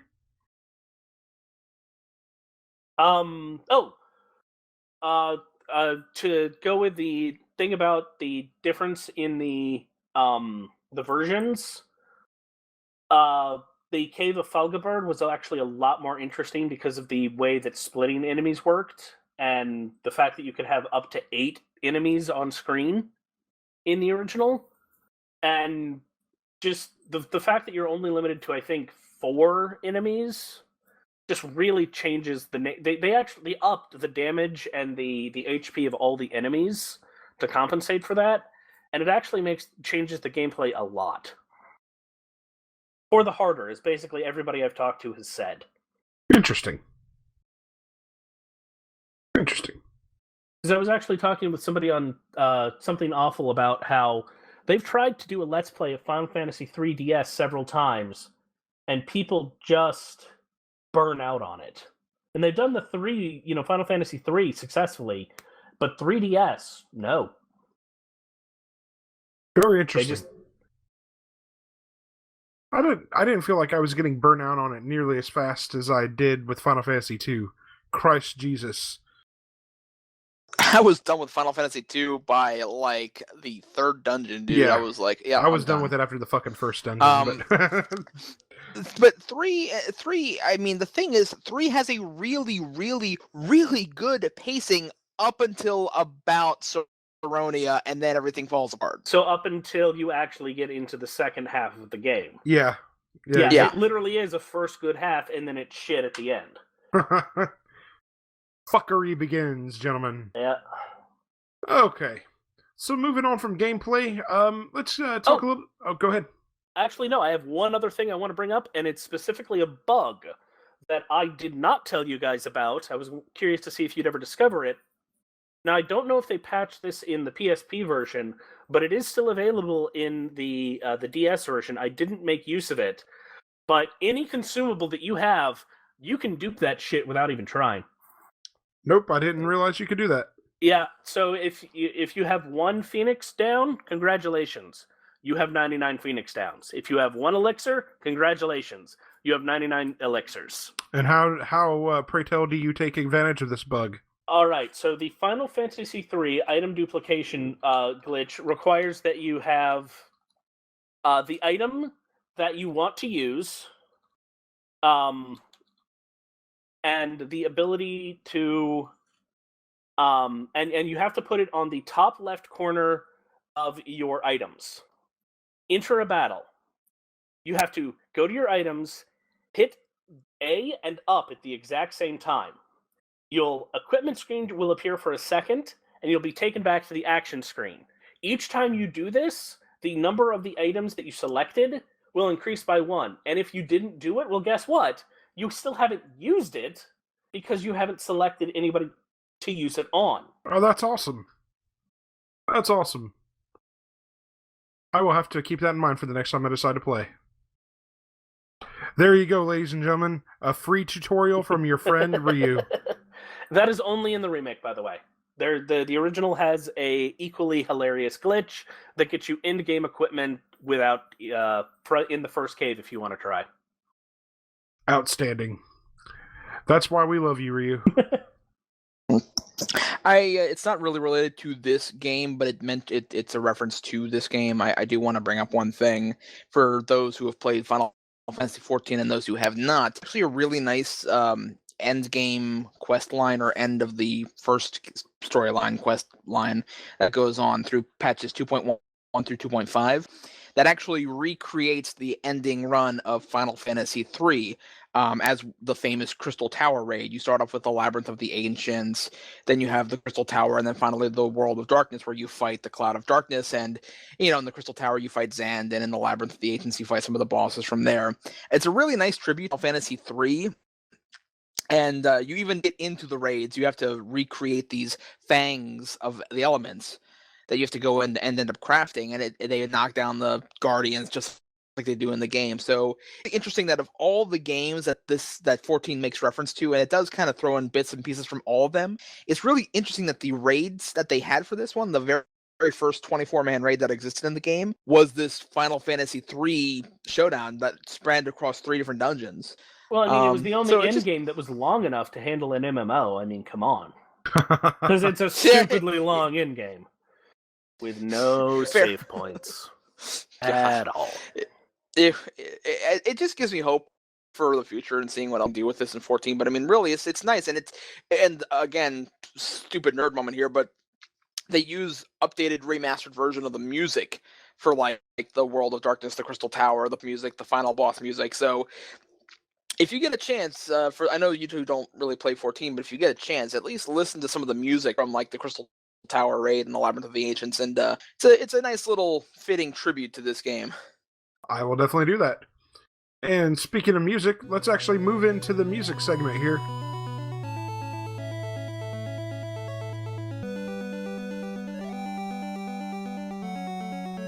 Talk a little bit about the soundtrack from Final Fantasy III. I think, for me personally, the Crystal Tower theme is fucking great. I love the Crystal Tower theme. It might be the best theme in the whole game. Crystal Tower is amazing. Yeah. The Eureka theme's not bad.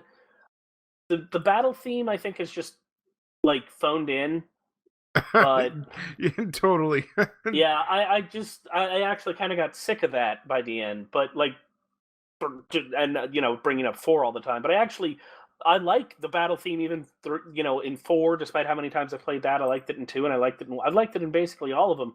But this one, I'm just sort of like oh, okay, let's keep going. Meanwhile, I'll still, I have an album on my phone that's literally just, okay, here's all the remixes of the Battle of the Four Fiends.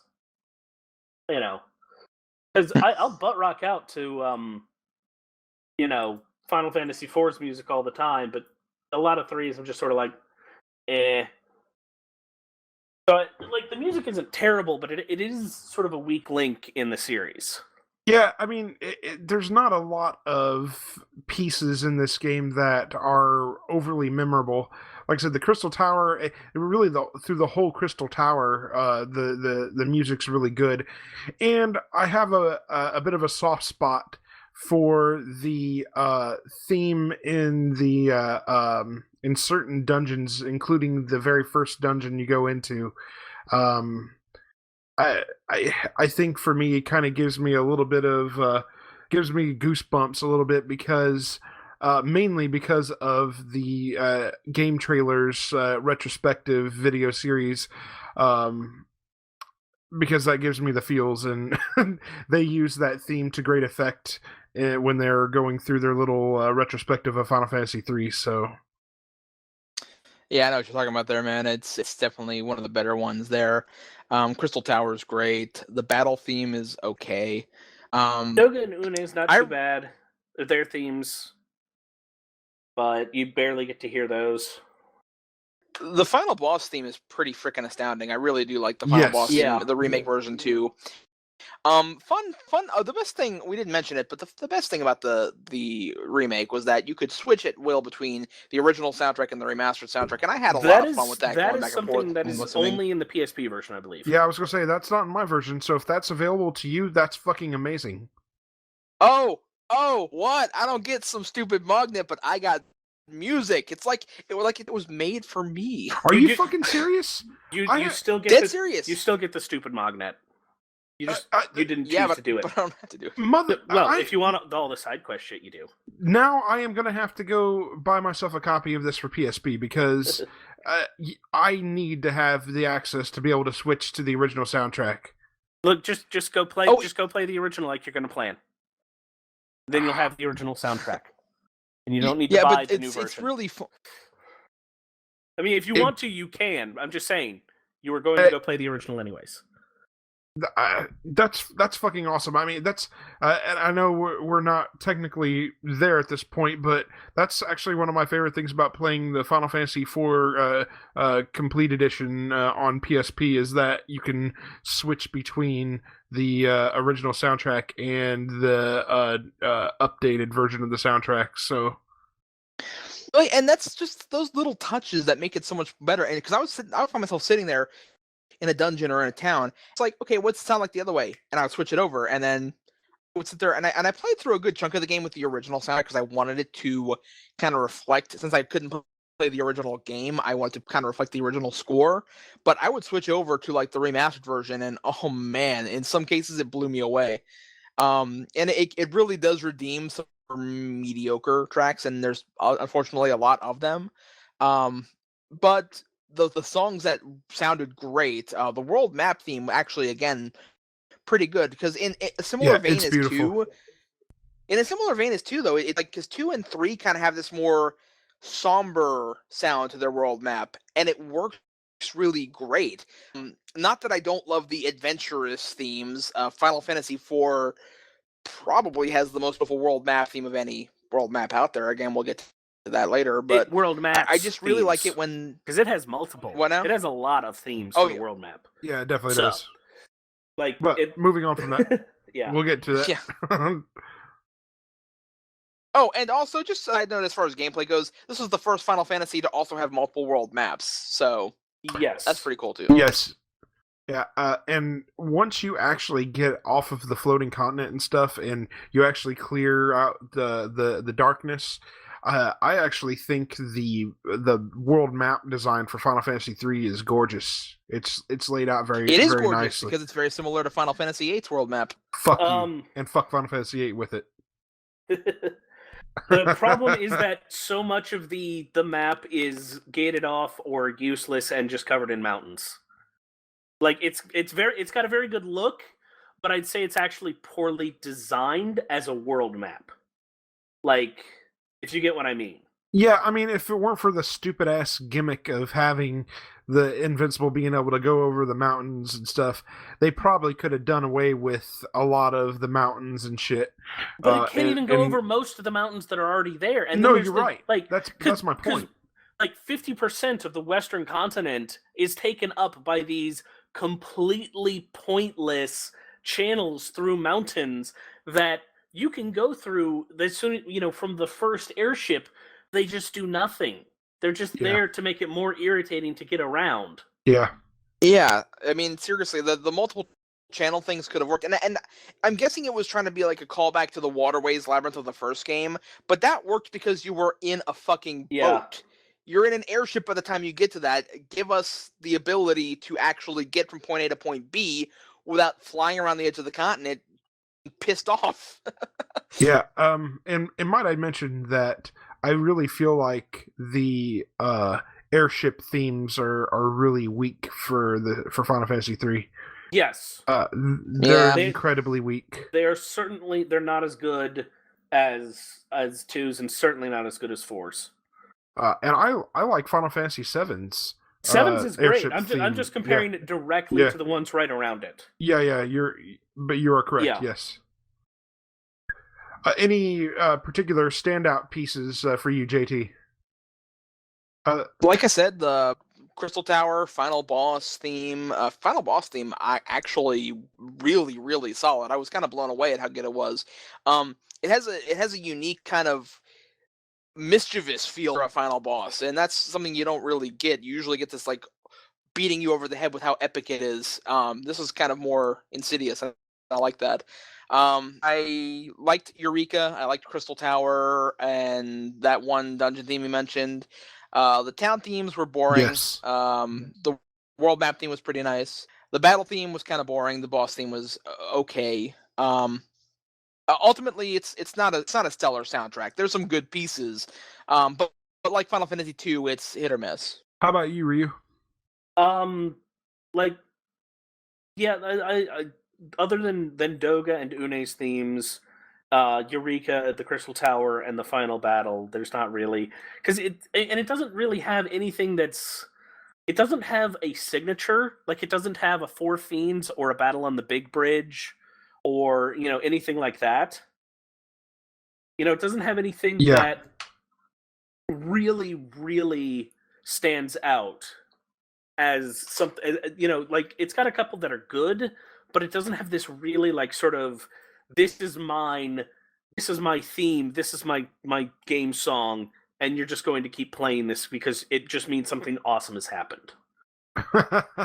Yeah, and like, the thing is, it didn't even have the modern Moogle theme. Yeah. It introduced Moogles, but it didn't have the modern Moogle theme, so it can't even lay credit to that. Yep. Totally agree. And I'm not a I don't know, it's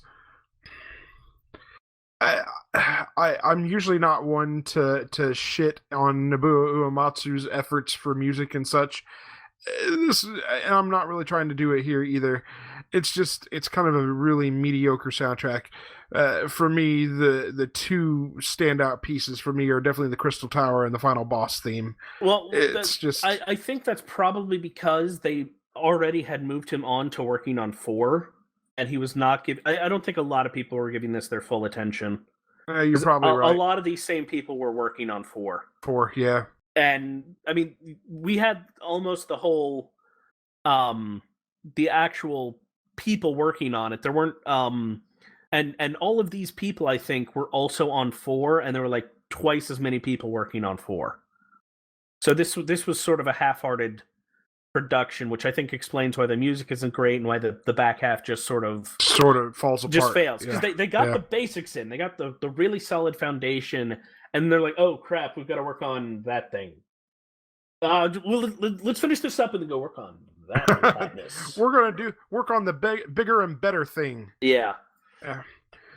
So with that out of the way, then let's move on to giving our final ratings for Final Fantasy III. Before we do that, I'm going to recap real quick our ratings from the previous games. Final Fantasy I, JT rated it 4 out of 5 stars. Ryu rated it 4 out of 5, and I also rated it 4 out of 5, so we were at a consensus there. Final Fantasy II, we were split. JT rated it 2 out of 5 stars, Ryu rated it 3 out of 5, and I rated it 2 out of 5 as well. JT, what you got for Final Fantasy III? Final Fantasy III, like I said, it's definitely a mixed bag, but I feel like in this case, gameplay really, really redeemed an otherwise relatively mediocre experience. I don't think it's a stellar game. It's not greatest Final Fantasy, and it's not the one I want you to start out playing. But for what it's worth, what it gave us was actually an overall solid experience with some endgame fuckery. So I'm going to go ahead and give it 3 out of 5. 3 out of 5. Ryu. Similarly, the game just falls apart at the end. The plot isn't the greatest, but the job system is just really, really fun. So I will also give it a 3 out of 5. It hasn't pissed me off, and the story is irritating, but the battle system is fun enough to make up for that. We'll get into some of the games that cheese me off enough to give me 2s and 1s later. Yeah, we're about to enter into the golden age, so you're going to be hearing high ratings for a while. Yeah, the next 3 games, and then I think maybe for 7, and then like on 8 we're going to be split again. I think so. Yes, I think so. Definitely. So yeah, I agree with your guys' sentiments. The beginning of the game is so strong. The job system is a blast. And really, Final Fantasy III does one thing really well, and that's wash the horrible taste of Final Fantasy II out of my mouth. So, the music's it's not the greatest soundtrack Uematsu ever did. It's not as good as 2's. Just the gameplay by itself really makes this worth playing and replaying even. And I'm going to give this a solid 3.5 out of 5. Oh, so we can do halves now? Okay. Yeah, you can. You always could. So we just never have. Right. Yeah. So I'm giving this a solid 3.5 out of 5. I'll have to give an extra half to 4 then. I can't give it a 6.5, right? Out of 5. You absolutely can. Yeah. So real quick, I do want to also get to some listener feedback.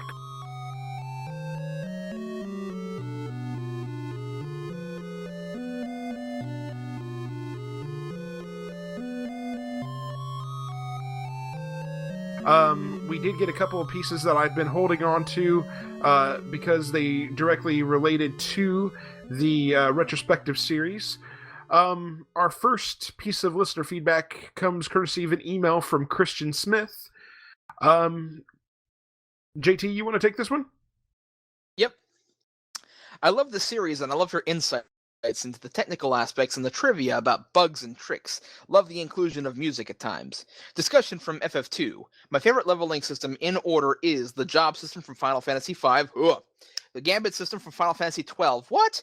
and Final Fantasy 14. Okay. I'm not sure that you can call the Gambit system the leveling system. It's either the posting board or the International Zodiac. Now, the Gambit system is fun, but it's not the leveling system. That's the combat system. Yeah, Gambit system is a combat system for one, and secondly, I didn't really care for it all that much. I like the license point board. Well, kind of. I like what it represented. Well, it's been nice knowing you, but Fangu's going to have to kill you now.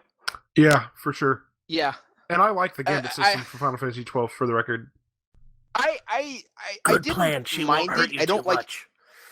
I don't know. It's not like I hate it. It's just that I didn't really care for it. It's like the entire combat was kind of iffy to begin with. I thought it was. We'll get to that. It's a long story. I don't hate it. I just don't like it. If that makes any sense.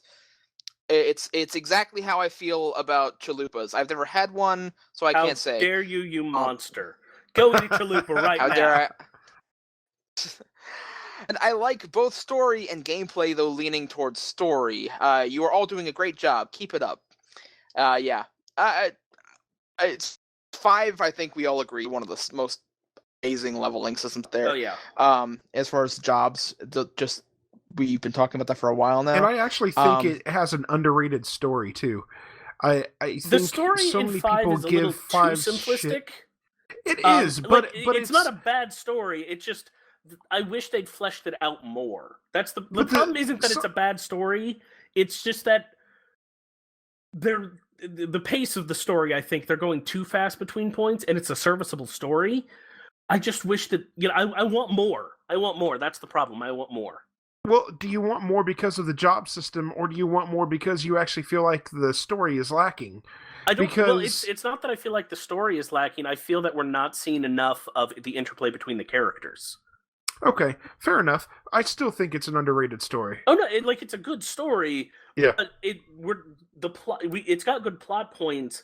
It doesn't have enough of the funny interactions that the start of the game had. Once the plot properly gets going, those fall by the wayside, and that's what I think suffers later on. For me, 5 was always more about the job system and the world building than the characters. Yeah. Oh no, the world. I agree, and it is amazing. I just wish it could have also had the characters too, because they're great characters, and we didn't get enough of them. Agreed. I'll agree with that. Yeah.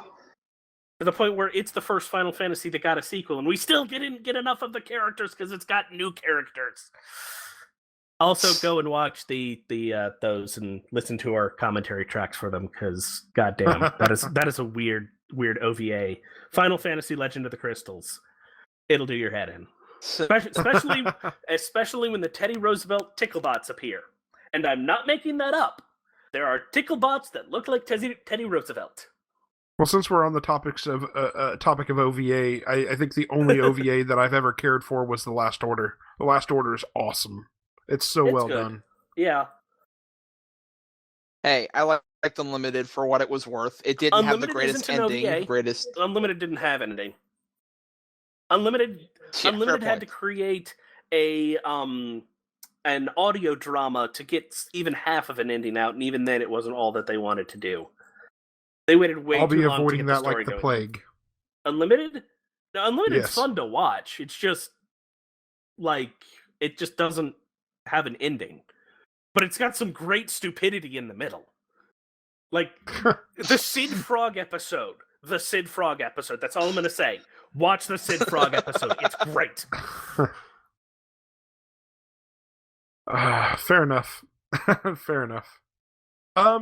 Okay, the second piece of feedback here we got from Ian Caldwell, and it is a bit lengthy, but it's every bit worth reading here. It is literally 2 pages on our notes to give everybody an idea before we start reading. Ryu, go ahead. All right. If I go hoarse during the middle of this, somebody take over. If you want to do half, I'll do the other half. Right. You said on your latest podcast that you didn't get much feedback. I felt this was criminal, as I have really been enjoying the hell out of your retrospective so far. So here is a little email assuring you that the wait in between shows is horrendously long. Well, I mean, I've already finished 4. We could go ahead and do that one. I listen to you while I work and love the depth you go into. Articles, reviews, and videos about those games do exist, but you're the only source I know that goes beyond commenting on the combat system, noting the evolution of the Chocobo and SIDS and laying out the fan consensus. You guys really give a genuine feeling for what it is to actually like to play those old games, grind and all. The characters, the plot and key emotional beats and scenes, all the stuff I really want to know about in depth. You love it and it shows. And your memories of playing them back in the day are genuine. I entered the series with Final Fantasy VII on the PSX, a blind buy from my brother one Christmas when I first got my PS1 in 1996. My first JRPG to boot, first video RPG period. Side note, did you play any tabletop RPGs before that? It got a lot of play that holiday, and the moment I realized I really had come to invest in the story was at the climax of Airbuster Fight, when the explosion causes the gantry to collapse and Cloud falls into the darkness with Tifa and Barrett helpless to do anything. It was a put the controller down and pace the room event. Back in those days, when FF7 was the fresh punk on the block, I was assured FF6 was the pinnacle, and FF7 was just way too easy. It's odd how FF7 has totally captured fan memory over the years.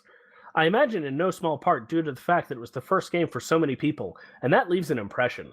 I've played the game only 4 times. A lightweight compared to you guys, I'm sure. Yes, it is.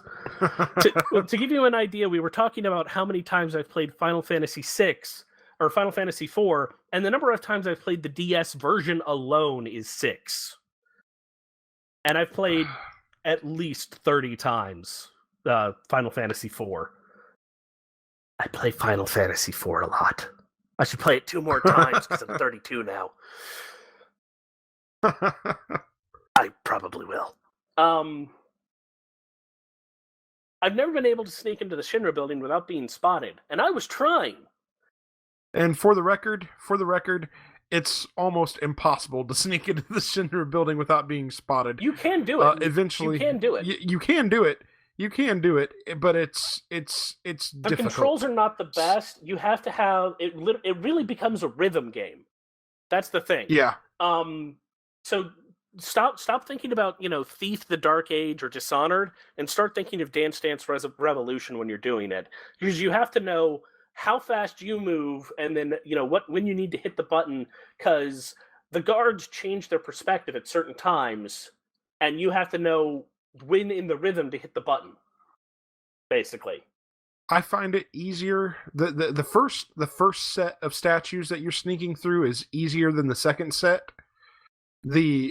I never have problems with the first set. It's always the second set because it's a shorter distance for the soldiers to travel in the second set. And they move faster. Yes, they do. That's why it's all about the rhythm. You have to see the rhythm. Yeah. When they hit the beats.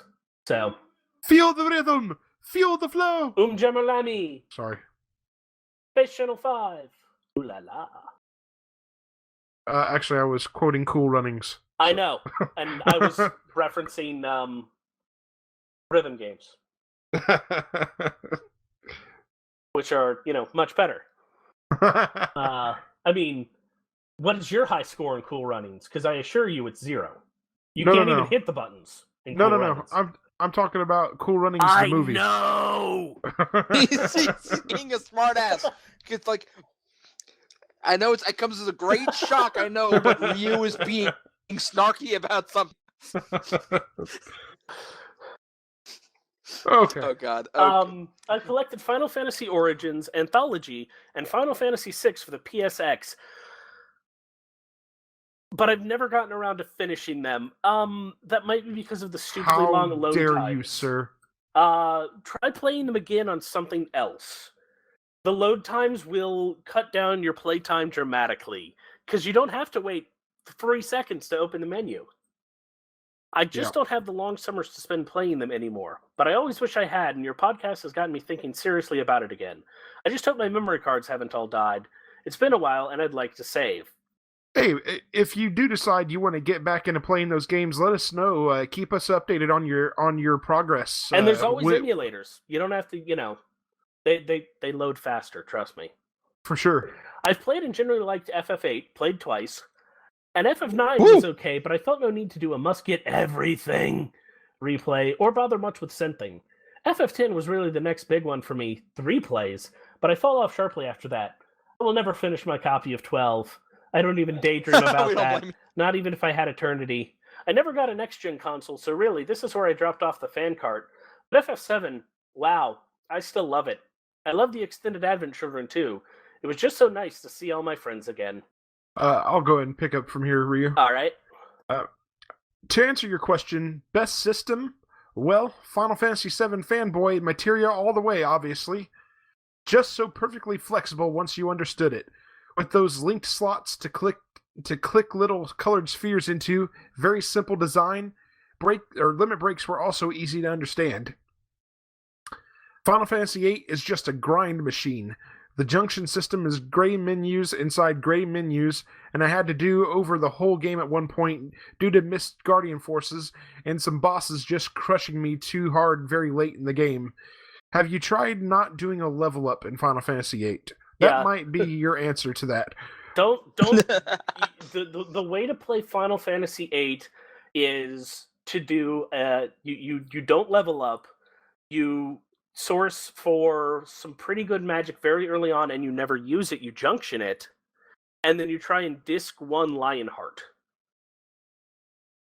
and then you spend the entire rest of the game at 3 HP. And I can tell you, at my first playthrough and each subsequent playthrough, I've always kept my parties were always kept at levels very low, because 8 gives you the option to avoid encounters altogether. Thank you, Diablos. And since bosses don't give you EXP, yeah, exactly. And since bosses don't give you EXP, basically you can run through that game. Me and my sister beat the game with a level 20-some party and junctioned the highest level of magic. Now, to be fair, your stats will suffer because you'll be devoted more magic to the higher levels, and you won't be able to level all your stats equally. And if you level up higher, you have less of a gap with junctioning magic, but you can still fucking do it. And even I love 8. It's my personal favorite for purely cathartic reasons, but the battle system is so damn broke.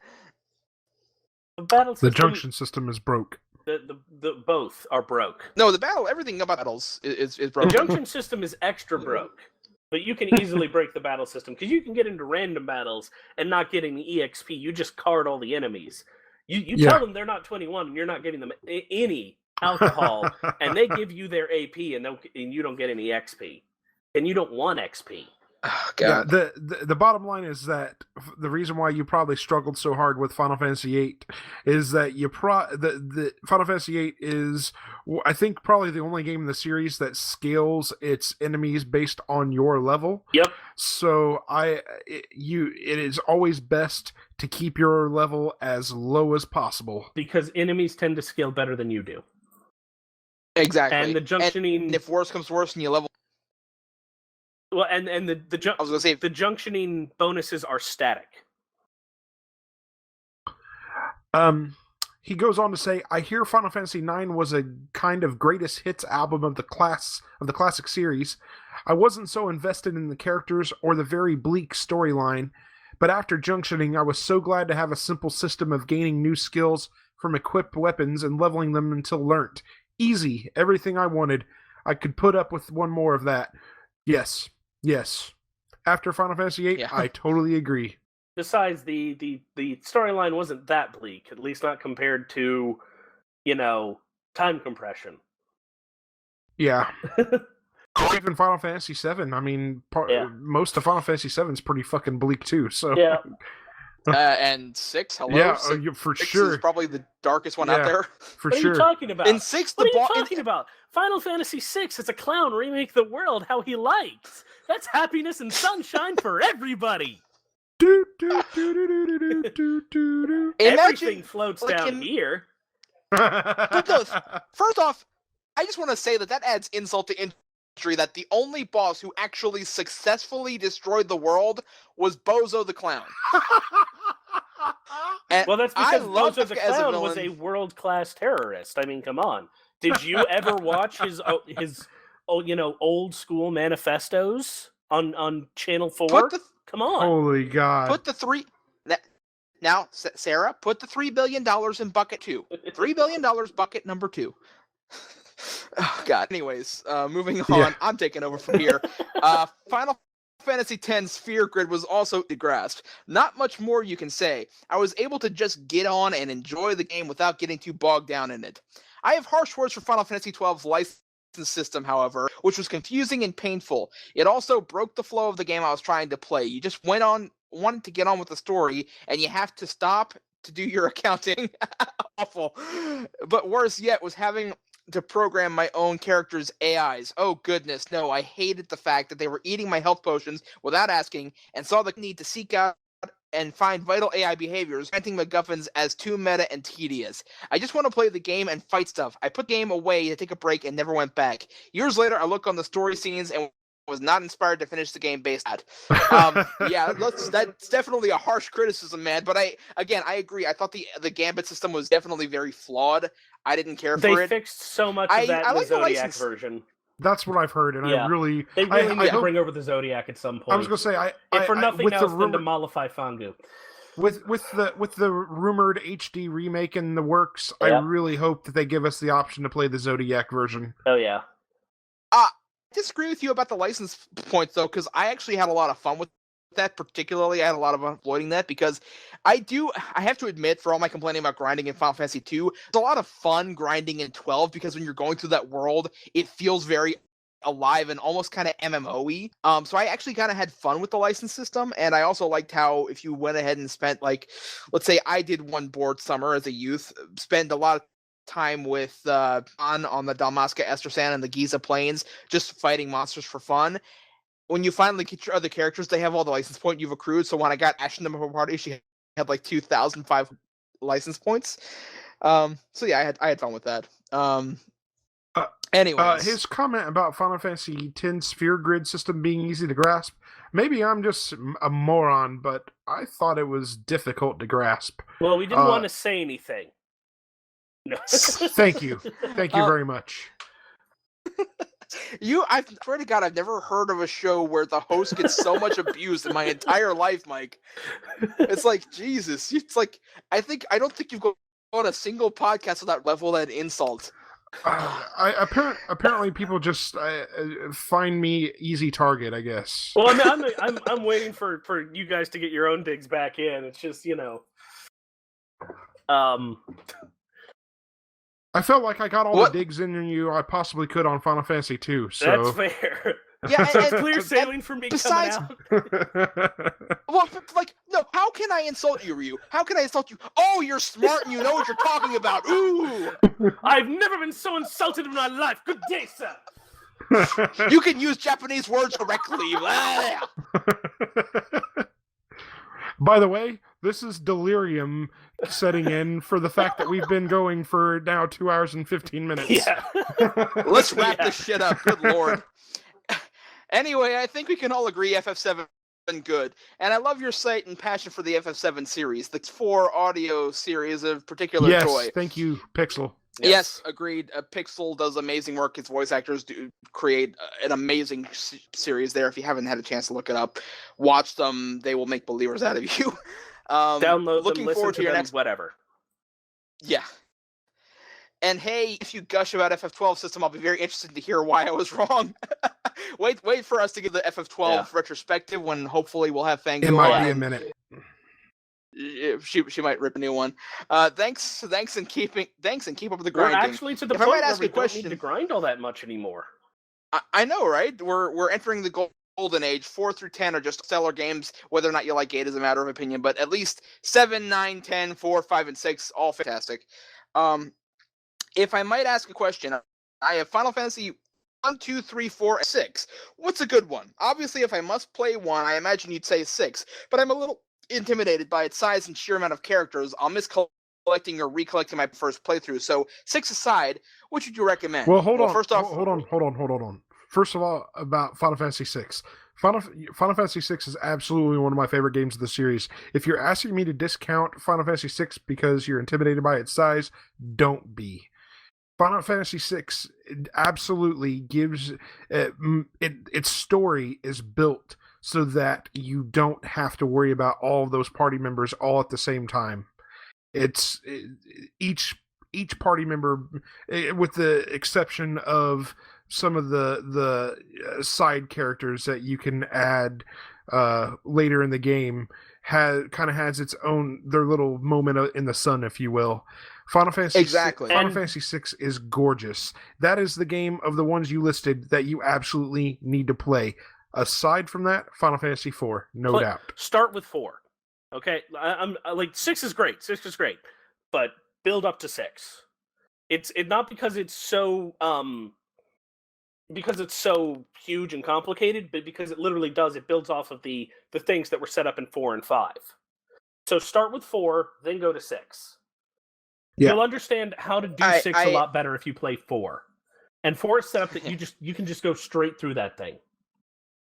Even on the PSX version, which has the load times from hell, you can go through that game in under 30 hours. Now 6, I agree with what's said here for the most part. 6, the way it's set up is again very very straightforward as how it handles the charisma and what have you. Also, as far as recollecting your party, that's the entire second half of the game is recollecting your party. The only character you could theoretically miss is Shadow if you don't do X during the halfway point. I won't ruin it for you. No, there are the only character a couple other characters you can miss out on if you do badly on a couple of the side quests, but that's it. It's Shadow. Yeah, in fact, I think it's Shadow and Realm are the two you can miss out on. You can miss out on Umaru and Mog, too, if you don't do certain things correctly. Yeah. But those are if you don't actually do those quests, for the most part. Anyways, it seems intimidating, it seems massive, but it is incredible. The storyline is fantastic. I mean, as far as objectively speaking, my personal favorite for, guilty pleasure reasons is 8. But objectively, in my head, the one that I know is the absolute best is 6. And without a doubt, it's fantastic. If you don't want to play that yet, if you're not ready for it, that's fine. I get it. 4 is also a fantastic game. It's the beginning of the golden era. We're about to play it. I'm so excited. I'm already a good chunk of the way through it, and Ryu's already beaten 4. And I'm going to play it again. Game. And he's playing it again. I'm playing 2 versions of it for our retrospective.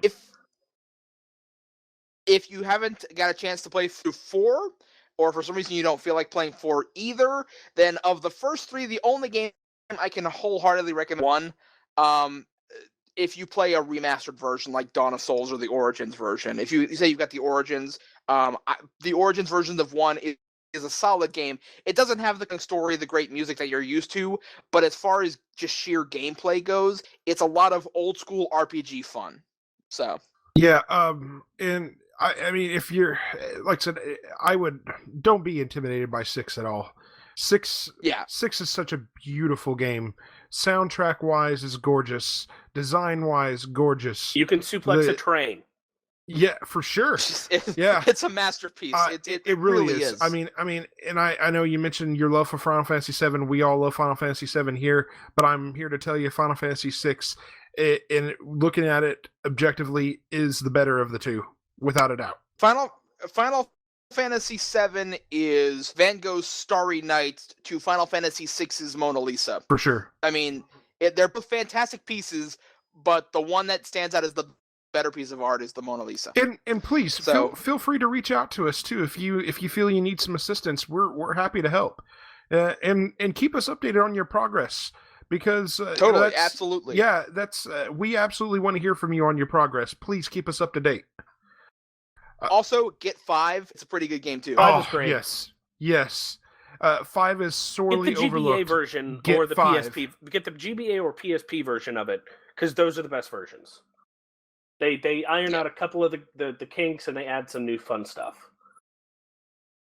As for your very, very kind remarks about the retrospective series on the whole, I can only say thank you. Ryu, JT, and I all very much love the Final Fantasy series, and the whole idea behind doing this retrospective was to be able to share our thoughts and our love for the games. So thank you very much for recognizing that. And in some cases, we really appreciate extreme hatred. Well, this is true. This is true. But even amongst the stuff that I've groaned about over the games, I can still find stuff to like. So Oh yeah, Yeah. absolutely. Yeah. But that's only There's- because we have not run across a 1-star Yeah. yet. So yeah, I mean, thank you very much from the bottom of my heart for your very kind remarks. I do hope you'll keep in touch. Amen. That said, again, I want to thank actually both of the folks that wrote into us here. Please keep the feedback coming. We very much enjoy reading that on the air and responding, so please keep it coming. We'll close off the show here with our question for the listenership. What is your favorite job from Final Fantasy III and why? You can tell us that by emailing us at lifestreampod@gmail.com. You can also reply back to us on the episode posts and let us know your response to that as well. You can also comment on YouTube once it gets posted up on YouTube as well. That seems to be a favorite spot for people to comment on our shows. So, again, For me, it was totally the Dragoon. No, I'm just kidding. It was actually the Ninja. I love the Ninja. Black Ninja's belt. awesome. Black Belt's awesome, but I have to go with Onion Knight. The job level 99 and level 99 Onion Knight is an unstoppable machine. Yeah, but it's boring. Like, I'll agree objectively it's the best, but it's boring. Yeah, but it's also the only job that enables you to be a full-fledged magic user and a badass physical fighter. I know. It's still boring because of that. That said, we do want to hear from you. Send your questions and feedback to us at lifestreampod@gmail.com. You can also reply to the episode posts each week on the livestream.net forums. Please also leave us feedback on iTunes, and we will do our best to read your questions, comments, and feedback on the air, as we did just a few moments ago. And, as you might all have guessed, Final Fantasy IV is up next. We are entering what JT has termed the golden age of Final Fantasy, which we consider Final Fantasies 4 through 7, skip 8, and Final Fantasy 9 and 10. So, Y'all motherfuckers add get 8, but that's not me. Add tactics. yes, and tactics as well. Final Fantasy IV, I am going to give us a 45-day turn on that. And we will schedule... Okay, maybe I'll put it 3 times then. I don't know. We will schedule our turn for the end of... We should be complete with Final Fantasy IV. Let's see. We'll give it... We'll call it March 11th. I think that's pretty close to 45 days.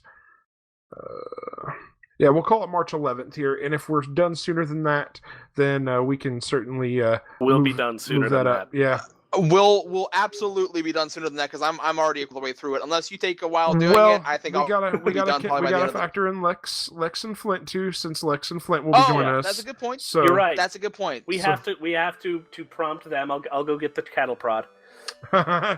So, with that said, we'd like to thank you again for listening to the Lifestream Final Fantasy Retrospective series. Take care and always protect the crystals. And if you're ever faced with an insurmountable cloud of darkness, punch it in the face. It goes down like that. Yeah, and put a ribbon on because not only do you look pretty, really great. That's a joke. That's a joke right there. That was my joke. Well, I know I look pretty. You know, ribbon serves as good protection. So yeah, it's kind of like slipping on a rubber. So that's what it was originally. Yes. It was rubber instead of ribbon. Protects you from all that is helmets. Oh my god. and God. thus, at the end of this episode, we finally enter After Dark. Oh my Jesus. Well, we got to get the Warriors of Light in, man. All right. Oh. Music appearing on this podcast is courtesy of Square Enix.